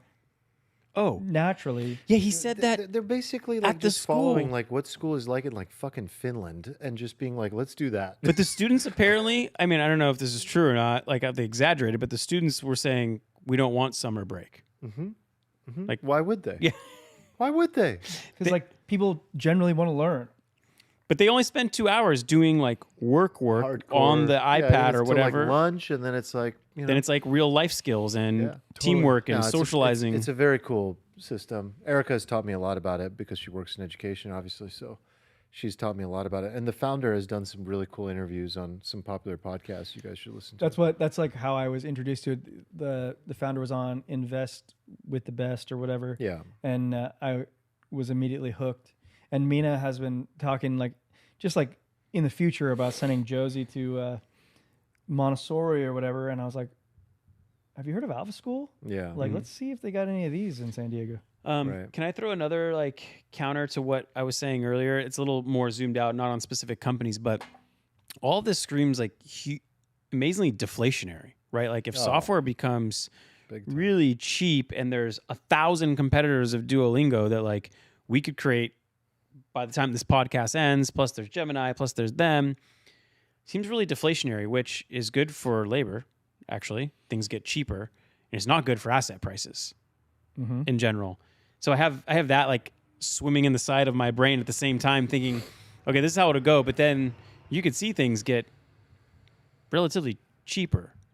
And that's not good, because when people's debt stays the same amount of money, but the value of everything goes down, it's typically not a Yeah, I feel like we're going to see a widening of the K-shaped economy. still, I like no think matter what. still. Yeah, I think Okay. still. I think I biased there anyway too. And I think maybe let's pivot the conversation there. Just to further the conversation on what has been working in the market and what hasn't. Like software has been working. What has been working? It's like Armand mentioned, like the precious metals. But I think another vein of the market that has been pretty My rich. most precious metal is Bitcoin, but it's not acting like a metal. Yeah, It's a digital It's a medal? digital medal, but it's like bugging out right Also, now. like Epstein was pretty involved. Bitcoin showed up a lot in those emails. Oh my God, man! The promise of digital gold, my ass. Yeah. Okay. So in addition to our precious metals, there's a new acronym that I heard called HALO. Oh, High asset, low obsolescence. These are Okay. these are like stodgy businesses that are like capital intensive that like AI cannot displace. So like, I mean, we've probably seen examples of this, like delivering oil and natural gas to the city that we live in. Like that is low obsolescence. Like industrials? Yeah, industrials, value stocks. These are the things that I've also been performing. But don't you feel like we're also in like a rotationary period? We just came off of like the Mag 7 going up, and that's like a natural things to where things just rotate when you're like, I don't know if there's a bubble, so I'm going to rotate to these industrial stocks, which seem very safe, but they're not necessarily going to be like the play over the next like 5 years. You're smiling. I mean, do you agree or? I'm smiling because you just took the words out of my mouth. Sorry. I love this AI bubble so much, and like I think that the place to park your money is still in like the picks and shovels now of AI, but it hasn't been working for a quarter, so like it's contrarian view now. Yeah. Seems good now. Can I throw another idea your way? Tell me what you think. So you just mentioned high CapEx as a percentage of revenue. What about companies that have a high labor as a percentage of revenue? So like one example is like Accenture, right? It's labor. I mean, they trade their humans for dollars management consulting business on like an hourly basis. On one side, what better company get disrupted and obsolete because, you know, deep research can just do all those consulting projects for me? Or what better company to use AI to just take, you know, instead of being like 76% of their revenue, labor goes down to like 20%, and maybe their revenue goes. They're already doing that for sure. Right, of course they are. You have to. If you're not doing it, you're irresponsible. That's But do you buy that stock or no? No, that's so. I think a lot of times what we're talking about here, like valuation, becomes really important because like if you buy that stock with this high level of uncertainty, right? Like the uncertainty is this going to be made obsolete or is this going to be made highly profitable? It's so uncertain. I think you got to get the price really in your favor to the point where it's like the risks are priced in. So Goldman Sachs has this productivity index, and one of the filters in the productivity is like high labor as a percentage of revenue, meaning that they'll be able to get lean and do it. But you guys say you got to keep in mind valuation, obviously, throughout that. I think so. I mean, I could also see Accenture going like the way of the newspaper. Right. Same. Well, it really depends, guys. There's nuance here. It's like, are you selling human hours or are you selling outcomes? Like if you're selling human hours and services and labor, I think you're toast. That's my opinion. Like I think like I wouldn't touch that. But if you're selling outcomes and that outcome is like AI deployment strategy for XYZ function, pilot being successful, like that has legs to it. Yeah, we work with completely agencies different. together, and they have two pricing models: project basis, which is essentially outcome basis, or you get billed hourly. So you're saying the companies that feel comfortable promising outcomes. I'm saying like I'm like very bearish labor and services, but if there's a human behind an outcome, I don't view that in the same realm. Like it's that's tech enabled service. Yeah. You know. Yeah. It also this is my investment analyst agent that I threw this idea to. I gotta give it a name. I can't call it just it. But it also mentions some financials like J.P. Morgan, Bank of America. Yeah, why do you think that those would thrive? Or why does the analyst They think? essentially become tech companies more than they are labor companies. Like, I don't know, when you think of a bank, I mean... Well, they make their money off money. Mortgages and loans. Right. Do you think that those will increase? I mean, do you think that the net interest margin will widen? That's like that. Those are the two levers that they need. Yeah, I guess it depends. Like, is it a firm that has like a trading platform and that's how they also make money, or is it off of mortgages and loans? I don't know. I think that one could be right. I just don't see it yet. I think your analyst, we had talked earlier, your analyst was talking about like the bottom of the K-shaped economy. Oh, let's talk about that in 1 second. Let me just give its top pick. Because it said it was just Meta. Meta is the primary pick. It's both an AI builder and a productivity harvester. Trading at only 23 times forward earnings, revenue per employee is skyrocketing as it deploys AI while not rehiring the 21,000 people it cut. So, and I mean, their AI is getting better. Like they already have a cash cow and they had this really cool thing that spits out cash so they can apply AI to, and it is seemingly working better and better. And I think they'll take, like if you look at the value chain of how someone like us uses Meta is we have to feed it like campaign ideas, ads, videos, etc. Like if they're doing their job 2 years from now, you shouldn't even have to create the ads and the videos, right? You just say, this is my product and this is what people like about it. This is what people have said about it. This is what I think it's, my unique selling position is. And it's like, here's all your ads you need. And they're perfectly toned into our algorithm.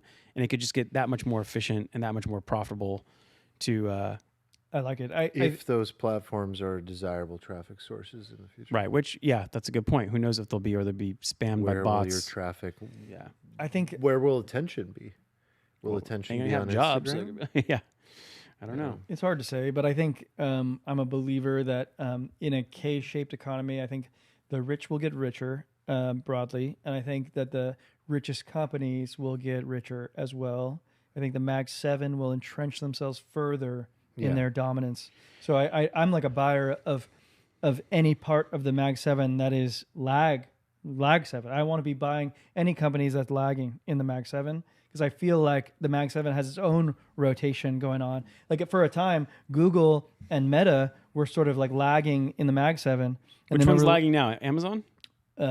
Microsoft. Microsoft's down 25% over the last 3 months. Amazon's kind of been lagging for 2 years, but I really like both of those. Yeah. I'm a buyer of the lag 7. I like Yeah, that. that's interesting. Also, I think a buyer of the what would you call this? Like Accenture, basically, like the implementation delivery system of the Mag 7.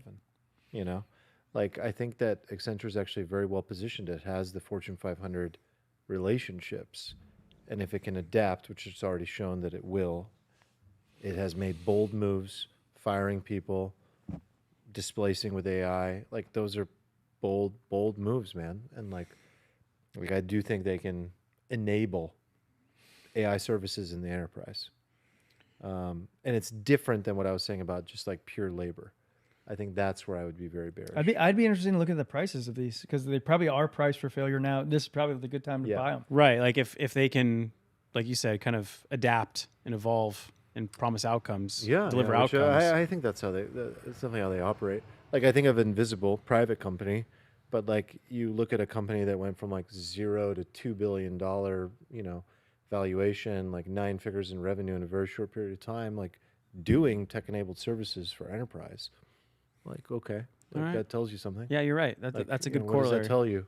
Yeah. That tells you as the Mag 7 increases in its value and CapEx and, like capabilities, like someone has to deliver on that promise. And companies like Accenture, Invisible, ServiceNow are positioned to take advantage of that. So it could be a laggard. Can we talk about the bottom of the K-shaped economy? Yeah. So like the top of the K is like easy, like luxury experiences, hospitality. It could be like an LVMH or something like that. That one's easy. Yeah, like travel's a good one because you can't like have AI take you from New York to Los Angeles. People are going to do that at the high level. Is that what you guys are really thinking about? Like when you think about like how to take advantage right now is like Not necessarily, but like it's just something that's less touched. Well, I think the question I asked was like, well, what about just catering towards luxury? If we're going to have this huge widening and there's going to be 100 trillionaires, Yeah. I understand. and where would you put the money? And what was interesting was I asked, well, what about dollar stores? Like, and it gave me a few different. So it said that the mid tier, bad. And the mid tier is things like Big Lots, Everything Party in the City, middle should be avoided. Rite Aid, Macy's. They're kind of like Macy's is the awful middle. awful middle. Kohl's, poster child of the middle market death, Oh, retail's dead. but No, but not. not. Okay, Which so ones? the called the value bottom. The value. All right. So bottom. TJX, Dollar General, and Dollar Tree. Dude, by the way, TJX, like companies, like people don't realize that like companies like TJX and like Burlington Coat Factory have been fucking zooming. Oh, Burlington's on this list too. Yeah. Because like you get a consumer that wants to shop, but can't afford like a certain dollar level, but they can get like brand names for a value price. And I guess what it argued was that their market will get larger, right? So Yes, everyone if will the get pushed to K-shaped the economy, value. like the bottom of the K-shaped economy is going to go down, and they still want to shop. Yeah, and the middle class who is used to buying all the things they want to buy, but maybe, they kind of drift downwards to like what we call the value bottom The value of bottom. options. I So agree. Okay, I think my favorite. I love all these. I think my favorite is McDonald's. the value bottomer. The value bottom is because like, okay, so I'm gonna go on a diatribe here, but I think that the reason why the young people don't drink anymore is like mostly financial. I think that like when you are gonna ask somebody to go buy a $12 Heineken, a young person's like, no, and they just exit. And I think the same is true for like a slot bowl. A slot bowl for like $15, they're just like, no.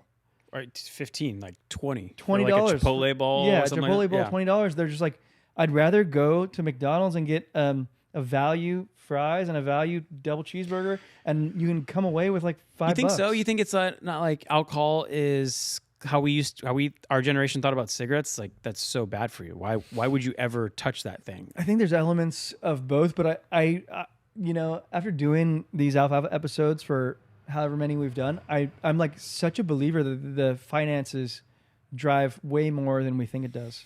Yeah, I'd agree.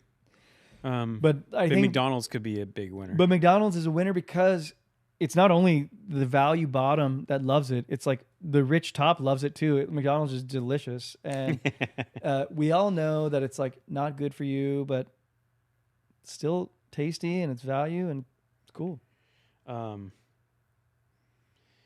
Yeah, I think. What do you think about some like niche plays? Like a few weeks ago, you were saying, "I'm still into this AI trade," which I am too.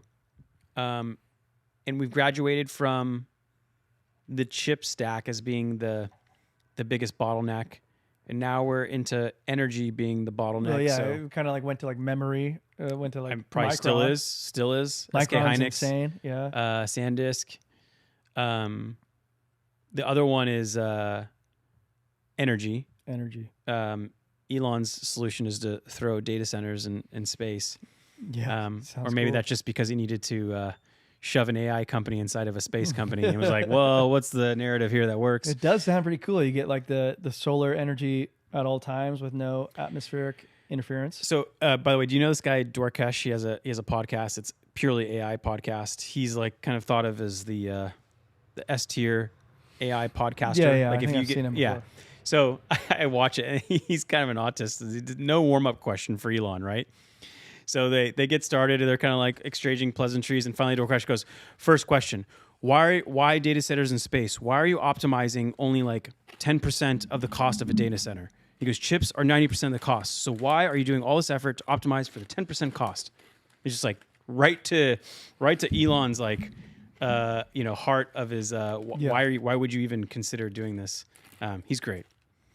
Well, I mean, that's a fair point. Well, Elon's point wasn't, it's not the cost of energy. It's actually the pure availability of it that he's like, I would love to build more power plants and buy more natural gas turbines. But he said something to the effect of like the blades and vanes inside the turbines have a 5-year back order, and they're hauling ass to build as many as possible. Well, I still like Citrini's idea of going long nat gas and like nat gas producers and nat gas. GEV just like makes all the blades. GE for the Vernova, but turbines. they're like at 62 times earnings. Okay, that's high. You You couldn't wait like 5 minutes. You know, people listen to this. It's just bag of chips, crunch. Like Peter the two worst Peter things. Griffin, Peter Griffin Anne Frank when the Nazis are coming.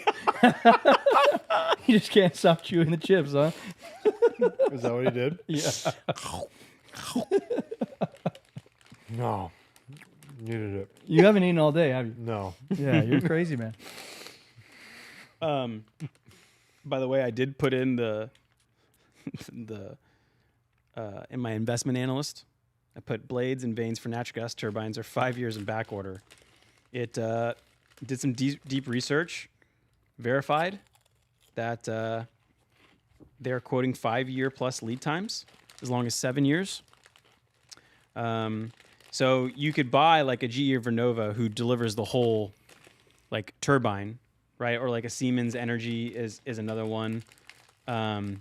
Or you can kind of buy the manufacturers of these like parts of it. And I like his thinking. there was one ticker symbol HWM, which I added to my AI barbell basket, which has within it has its own little nat gas grouping. Lovely. And Oh yeah, you're juicy. popping a chips. I'm popping a beer. This is like for us. This is not even for the pod. so Howmet Aerospace is the company is the most interesting because it benefits from both new turbine builds and the growing aftermarket. Howmet supplies blades to all three major OEMs, GE, Vernova, Siemens, and Mitsubishi. Investing heavily in capacity, company's engines products segment had Q3 revenues of $1.1 billion, up 17%. Howmet's top 10 turbine blade output is up 50% year over year. Give that ticker again. HWM. HWM, folks. I don't know if it's good, but I added it in there as Yeah. like a little. No, it fits what I'm talking about too. Yeah. I like it. So how when you're looking at these, how much are you diving into like specific names and solutions like this, or you just like give me the Mag 7 and let it all accrue to me? I think if you ask that question to this version of me, it's going to be a different answer. If you ask this question to like a year ago or 2 years ago version of me, I've kind of been evolving. I think I'm much more fast and loose now than I ever was. But there was a time where you would have gave me HWM and I would have gone home and then gone full throttle deep dive. Gobbled the 10K. Yeah, and just like built a valuation model, and like I wouldn't invest without having that. Now I'm more, I call it Druckenmillering, where you buy first and you research later. Nice.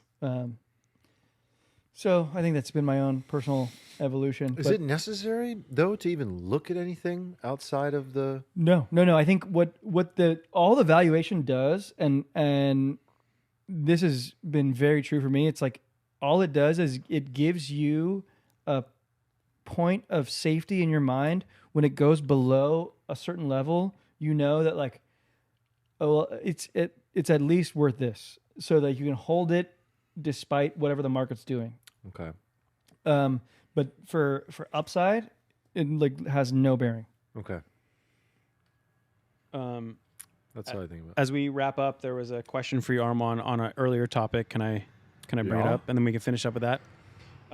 Feech, what up, Feech? Says being in sales, hearing Armand say adapt or die makes me wonder what I need to be doing. I like to think that sales will be more durable than other disciplines, but who the hell knows? Well, I think Feech, I know what Feech does. Mm-hmm. Feech is in-person sales, like person to person. That's Yeah, different. not like interesting. necessarily different over like than- a Zoom or. That's different than like enterprise sales, like what your brother does.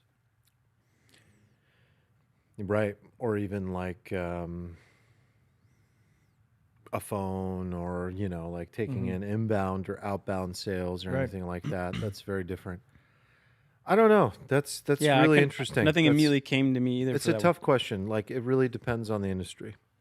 It depends on how rapidly that industry is willing to augment itself with tech-enabled sales.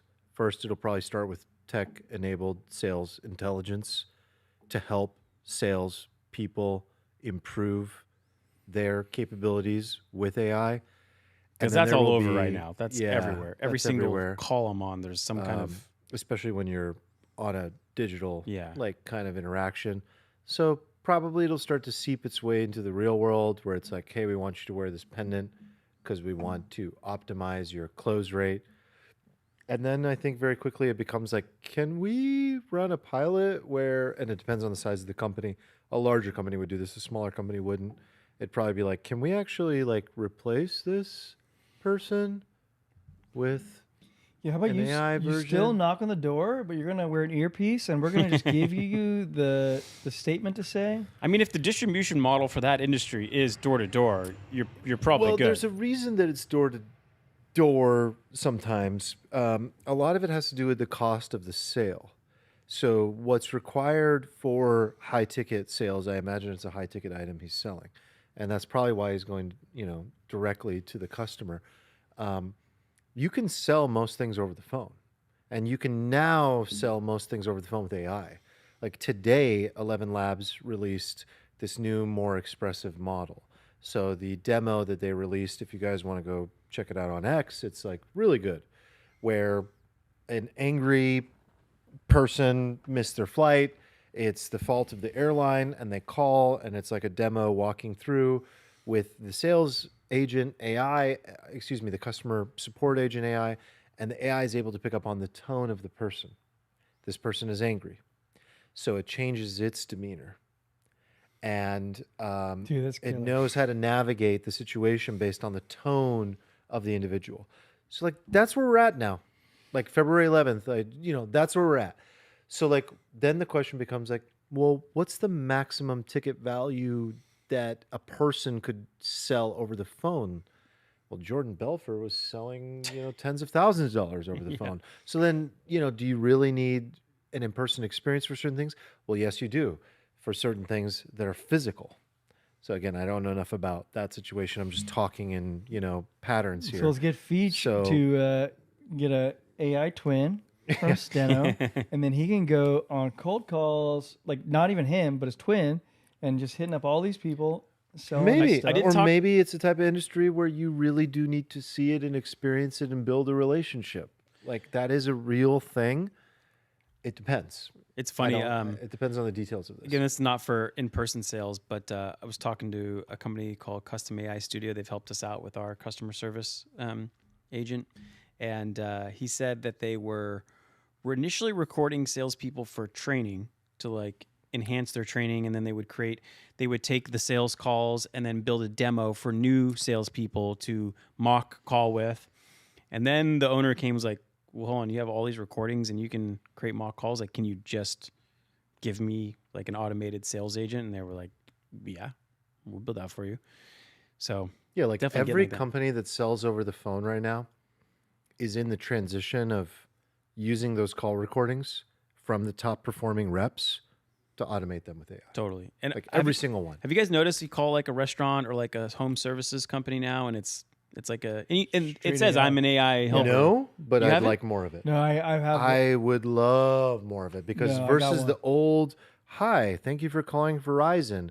Listen to my 9 options. Like I want to shoot myself or them or somebody. So I did it for a restaurant it's so bad. reservation. It was like it was an AI, and it was close. Latency was a little too. It's slow to respond, right? Yeah, but yeah. did it handle? Did you end up reserving? Yeah, it was good. Just the latency was like a little longer than I would. How'd you feel when you were talking to it? Wait, Like, but you accomplished your task? Yeah, it was great. That's I mean, incredible. yeah, it was did you incredible. feel more comfortable about like, I don't know, asking it 7 different options available and asking more than you would of like another human being's time? No, not Okay. really. I think I just went about how I would normally do it, but it was good in that. The aspect. sad thing is that a lot of things about it are better. You're more willing to interrupt. You're more willing to dictate the direction you go. You're more willing to say certain things that you might not be willing to say to a human. The reality is when you talk to, I think voice is extremely important. I don't know if you guys saw this. 11 Labs is valued at $11 billion now.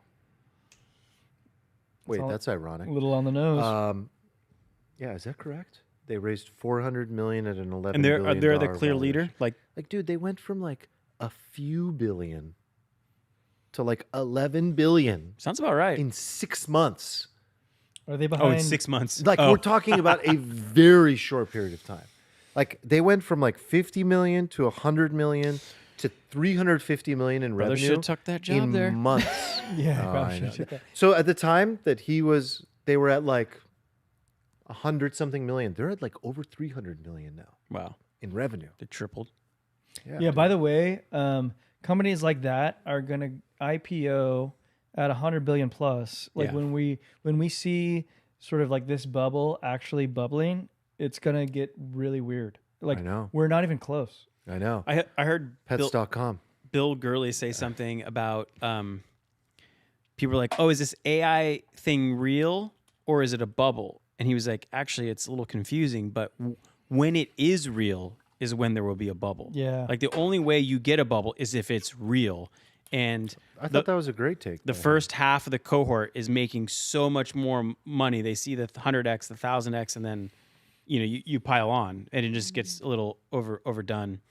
And so we think it's real. So I guess we should assume It's there very will- real. there will It's be a very bubble. real. I'll wait to see if the bubble comes. all right. Yeah. But yeah, I guess in terms of features thing, it's so dependent on the context Good question though. of the situation. But I can see a lot of sales, lower to mid ticket, moving to being AI augmented or supported or But you would done. probably imagine any lower to mid ticket any job probably getting displaced. Yeah, totally. But I mean, we've talked about often before enterprise sales or in-person sales being mostly safe. Yeah, I think so. Like even retail sales, like if you work Right. at like a luxury, I feel like that's very safe. Yeah, I think so. Um, I think maybe actually I do have something like additional on this. Mhm. I think the more important thing is not like, am I doing sales? The more important thing is like, when intelligence is commoditized, the thing that human beings will be measured on is emotional intelligence. So like the players in the game that win are the ones that exhibit the highest levels of emotional intelligence. And it's not about, am I doing sales? It's about, how do I utilize my emotional intelligence as a human being in any arena? And maybe this sounds trite to you guys. Like, I don't know if it does, but like what inspired it for me was like, it's something I've thought about a lot. And then Jensen Huang like really made me higher conviction on I this. saw that clip. Where they asked him like, who's the smartest person you know? And he was like, I know you want me to say what traditionally is said, which is an extremely technical person who's just like off the charts with IQ and is able to solve problems. But the people that actually stand out to me in an age where like AI is going to be smarter than me are the ones with like real people skills and emotional intelligence and like that and creativity. Like that's what I added that part. Like that's what people are going to look for is like, are you creative? Are you adaptable? Are you emotional intelligent? Like that's another one of those how to avoid the permanent underclass things. Yeah. Is adaptability a part of emotional intelligence? Is that It's maybe not directly, but I think it's part of the package you should Yeah. have. I agree. Like I was flexibility.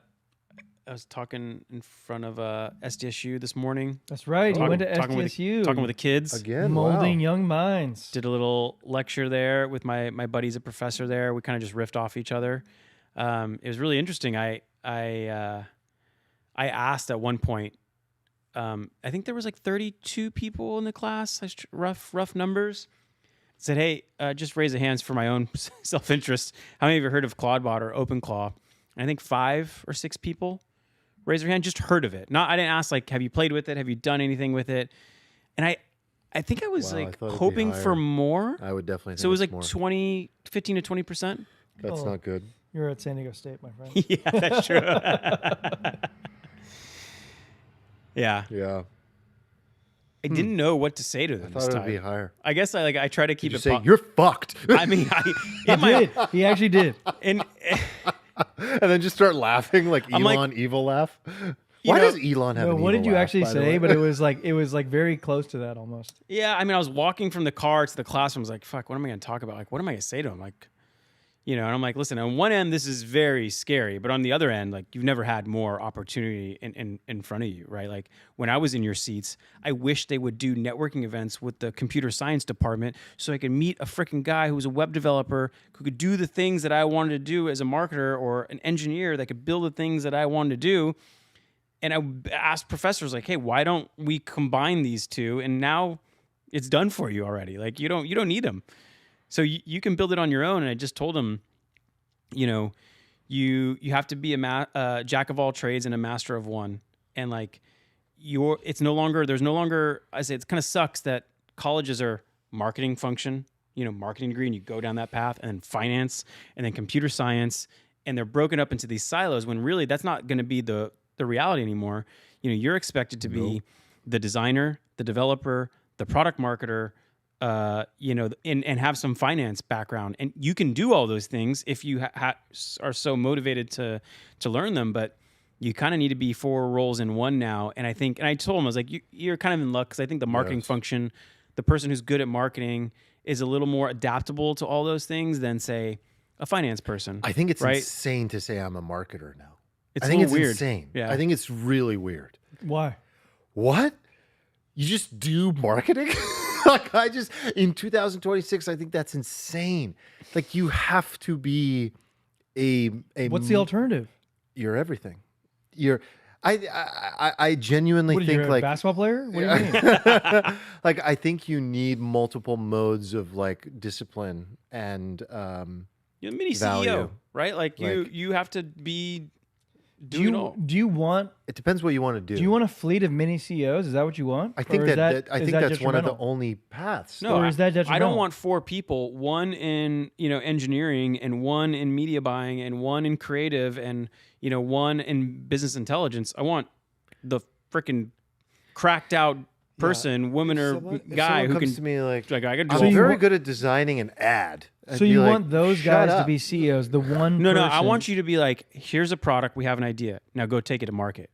And kind of own the P&L a little bit. And they'd be like, cool, got And it. taking it to market is a lot of things. It's so many things. It's design, it's marketing, it's sales, it's conversion rate optimization, it's Okay, help me understand that. Help me. I get that, but help me understand when you're building a team. Like you guys run like enterprises. So like when you're building a team, is it important that like you want every guy on the team to be capable of being their own CEO, or do you want like the leader of the department to be a CEO, and then everybody underneath them can just do their role? First of all, those people are really hard to find as of now. Like, you know, it would be amazing if I could. I don't know if that. I think you're asking, is that the optimal like structure? You're saying that no one can just be one role. You got to be a CEO. I don't know. I guess like I'm saying how hiring is leaning. Hiring is leaning away from specialists. This was another thing I brought up 2 weeks ago. It's like, we would pay a lot of money for want that. more person. general knowledge. Yeah. Like more general knowledge. Yeah, I think so too. Like if I'm hiring a head of customer success, I don't want a customer success specialist only. If that makes sense. I want someone who can think operationally. I want someone who can think about sales. I want to think about, but a head role is a little different. Like you just generally want someone that's cross-functional, adaptable, knowledgeable, able to provide value in multiple areas.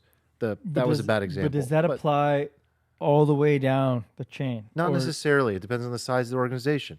The bigger the organization, the more room there is for a specialist. Yeah. But in a flat startup, you want a lot of really adaptable people. In a company the size of up to 300 people, which is like where Nick and I are, like up to 300 people, you generally want people that are just like really good at doing a lot of things.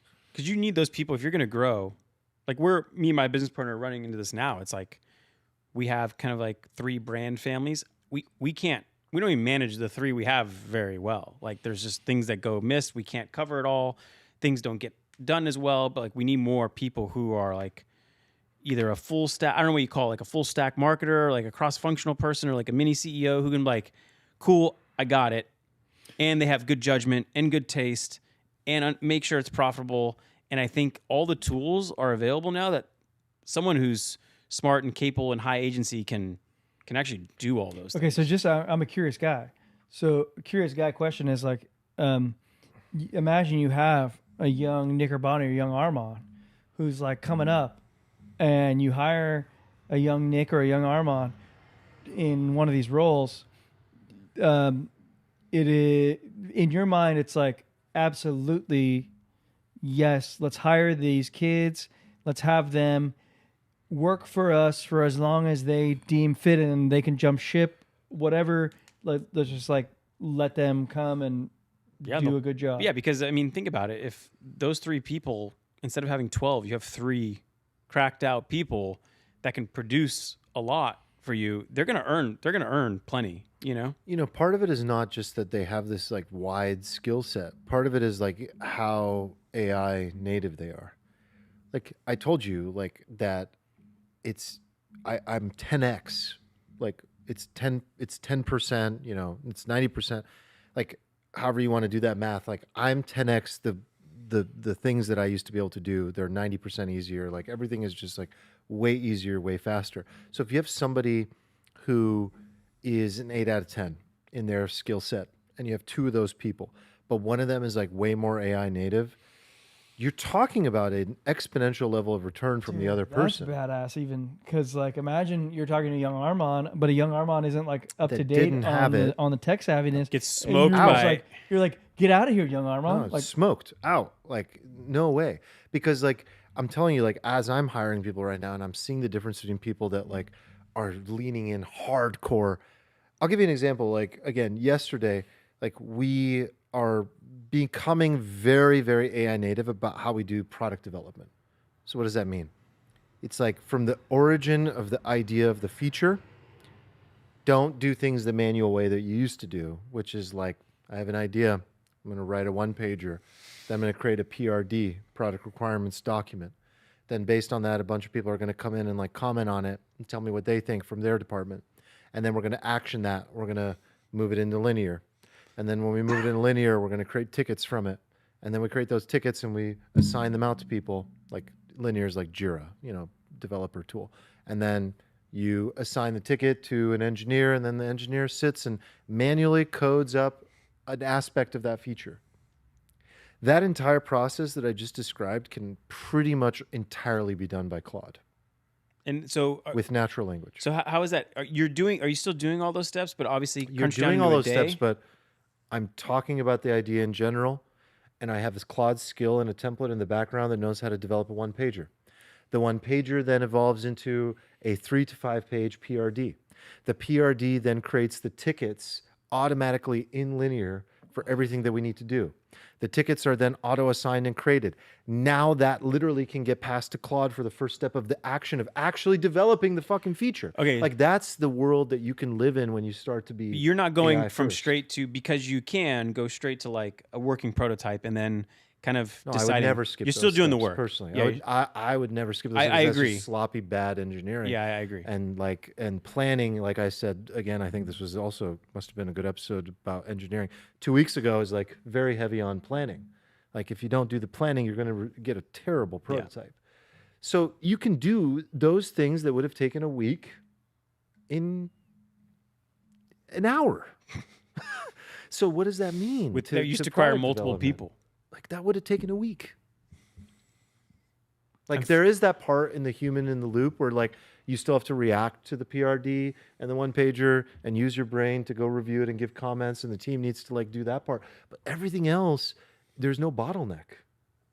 And I'm telling you, like it moves from like tickets in a system that you need to work on to like Claude can take the first action on developing the feature. Man, you know what I really want? I want like a trusted white list of friends that share their skills together. Because like skills are kind of gold. It's like, you know, I made this skill and it can do X and it does it These really skills well. And it's are like, good, man. I gift you this skill. Like, like you're like, give me the skill that will shortcut Claude. I give it one thing and it gives me out. Like, I want to see your guys' skills. For people that don't know, a skill is a folder of knowledge instructions. I just learned that today, by the way. Yeah, it's just A instructions. skill is like it's like a skill is not a skill as we think in like It's a repeatable life. framework. It's like it's how you direct Claude how to act. It used to be thought of as just like, I have this really good prompt.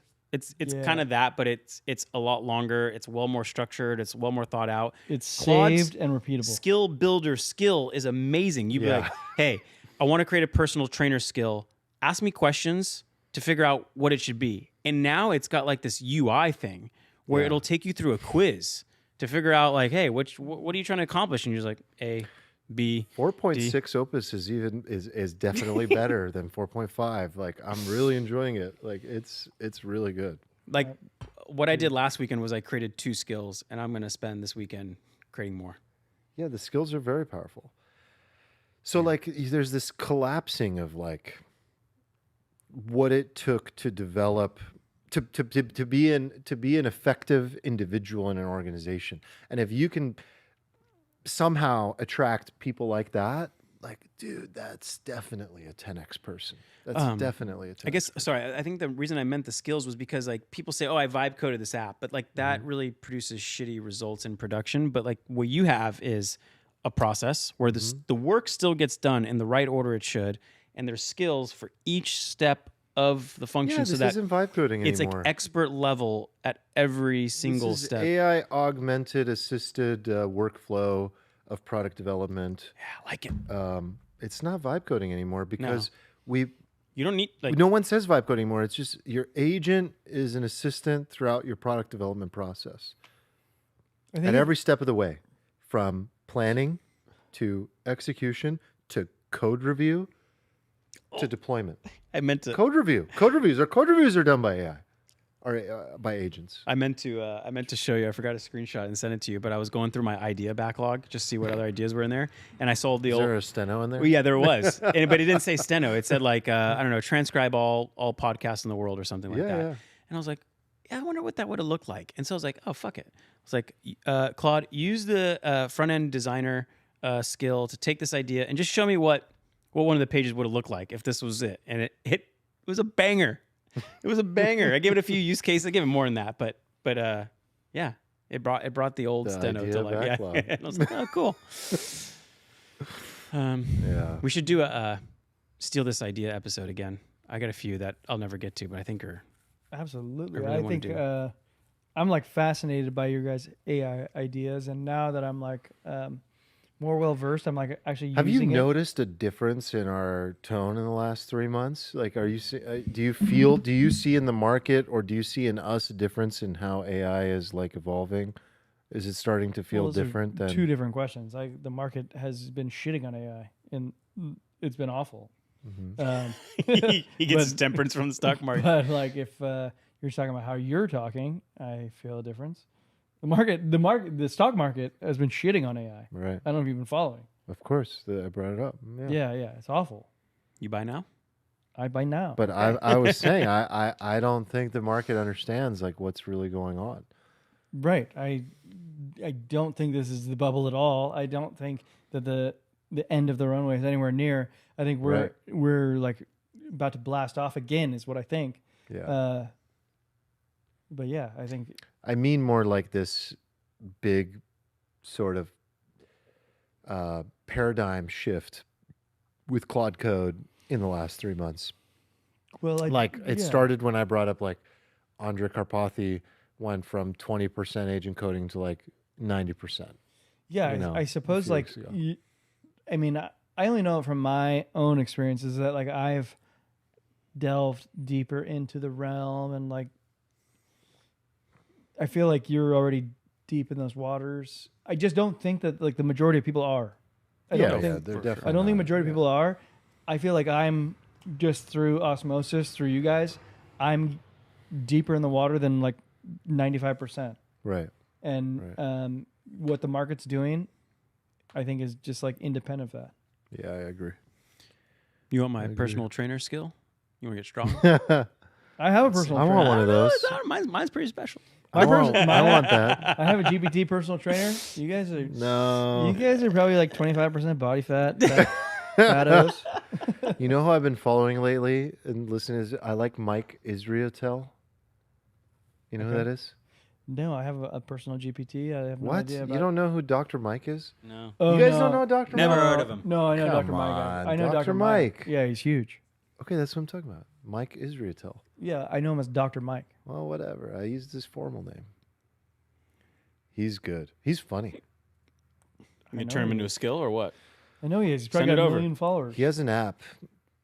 I don't need his app. I think there's some people in our community. There's people in our community that use the app. Use his app. Is it workouts? Yeah. Workouts, nutrition. But okay, so this He's is pretty what- good. I agree. I think that is good.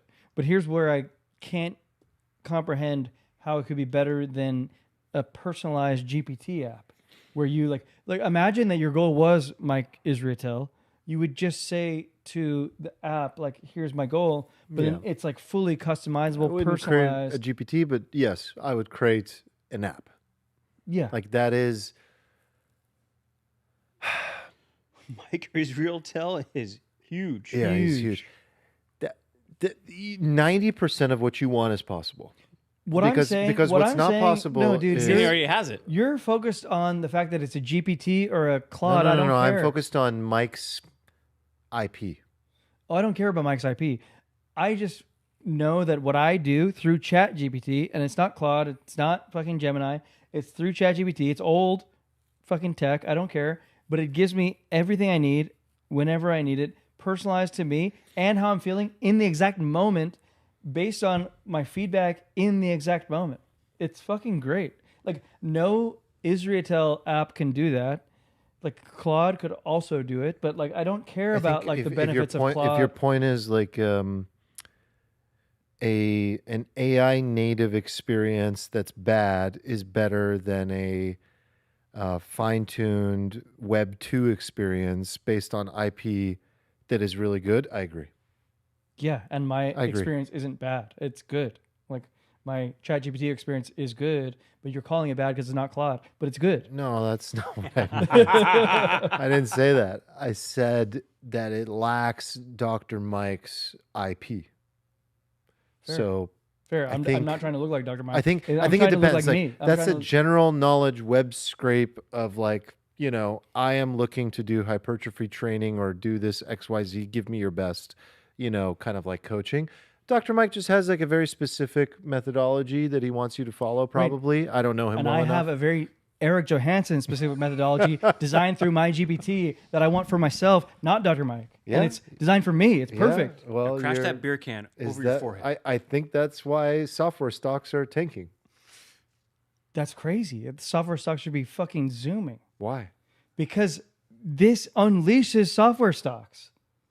How so? No, you just created your own software. You don't just need- you don't just need- you just don't said need- the reason why you don't need everyone's MyFitnessPal anymore. bearish on Well, software. First of all, I don't use any like fitness stocks, but like I think when fitness stocks start utilizing this tech, like they're just distribution That's models. not what the market thinks. The market doesn't. That's what we talked about. The market doesn't think HubSpot's going to utilize AI. The market thinks a startup utilizing AI is going to beat HubSpot. Well, I can tell you this, like Or MyFitnessPal. I can tell you, won't. like- some new startup will. my mom is not gonna like utilize fucking Claude Cowork to like design her own like language learning. She's gonna go to Duolingo, and Duolingo is gonna incorporate No, these aspects, Sorry. and she's gonna fucking that's pay not for it. what the market's pricing in. Because the market is smarter than we think sometimes. The market is pricing in that you'll go to your phone and you'll tell it what you want, and it'll do it. You don't got to go Claude code it. You'll talk to Apple Intelligence. Apple will buy Anthropic or partner with Google as they're doing, and it'll just get done for you. Like that's what's being priced in. I agree, but the market is dumber than you think. The market is smart. The market is The smart. market is But smart, it- but the market is dumb. I It agree gets with that. really It dumb gets at dumb. times, and when all of software is down 30%, that's in aggregate. Some are down way more, some are down slightly less, but like this should be a time Well, where where I you're think the market's being dumb is they don't know what's going on in AI right now and how productive it is. like, Precisimo. I agree.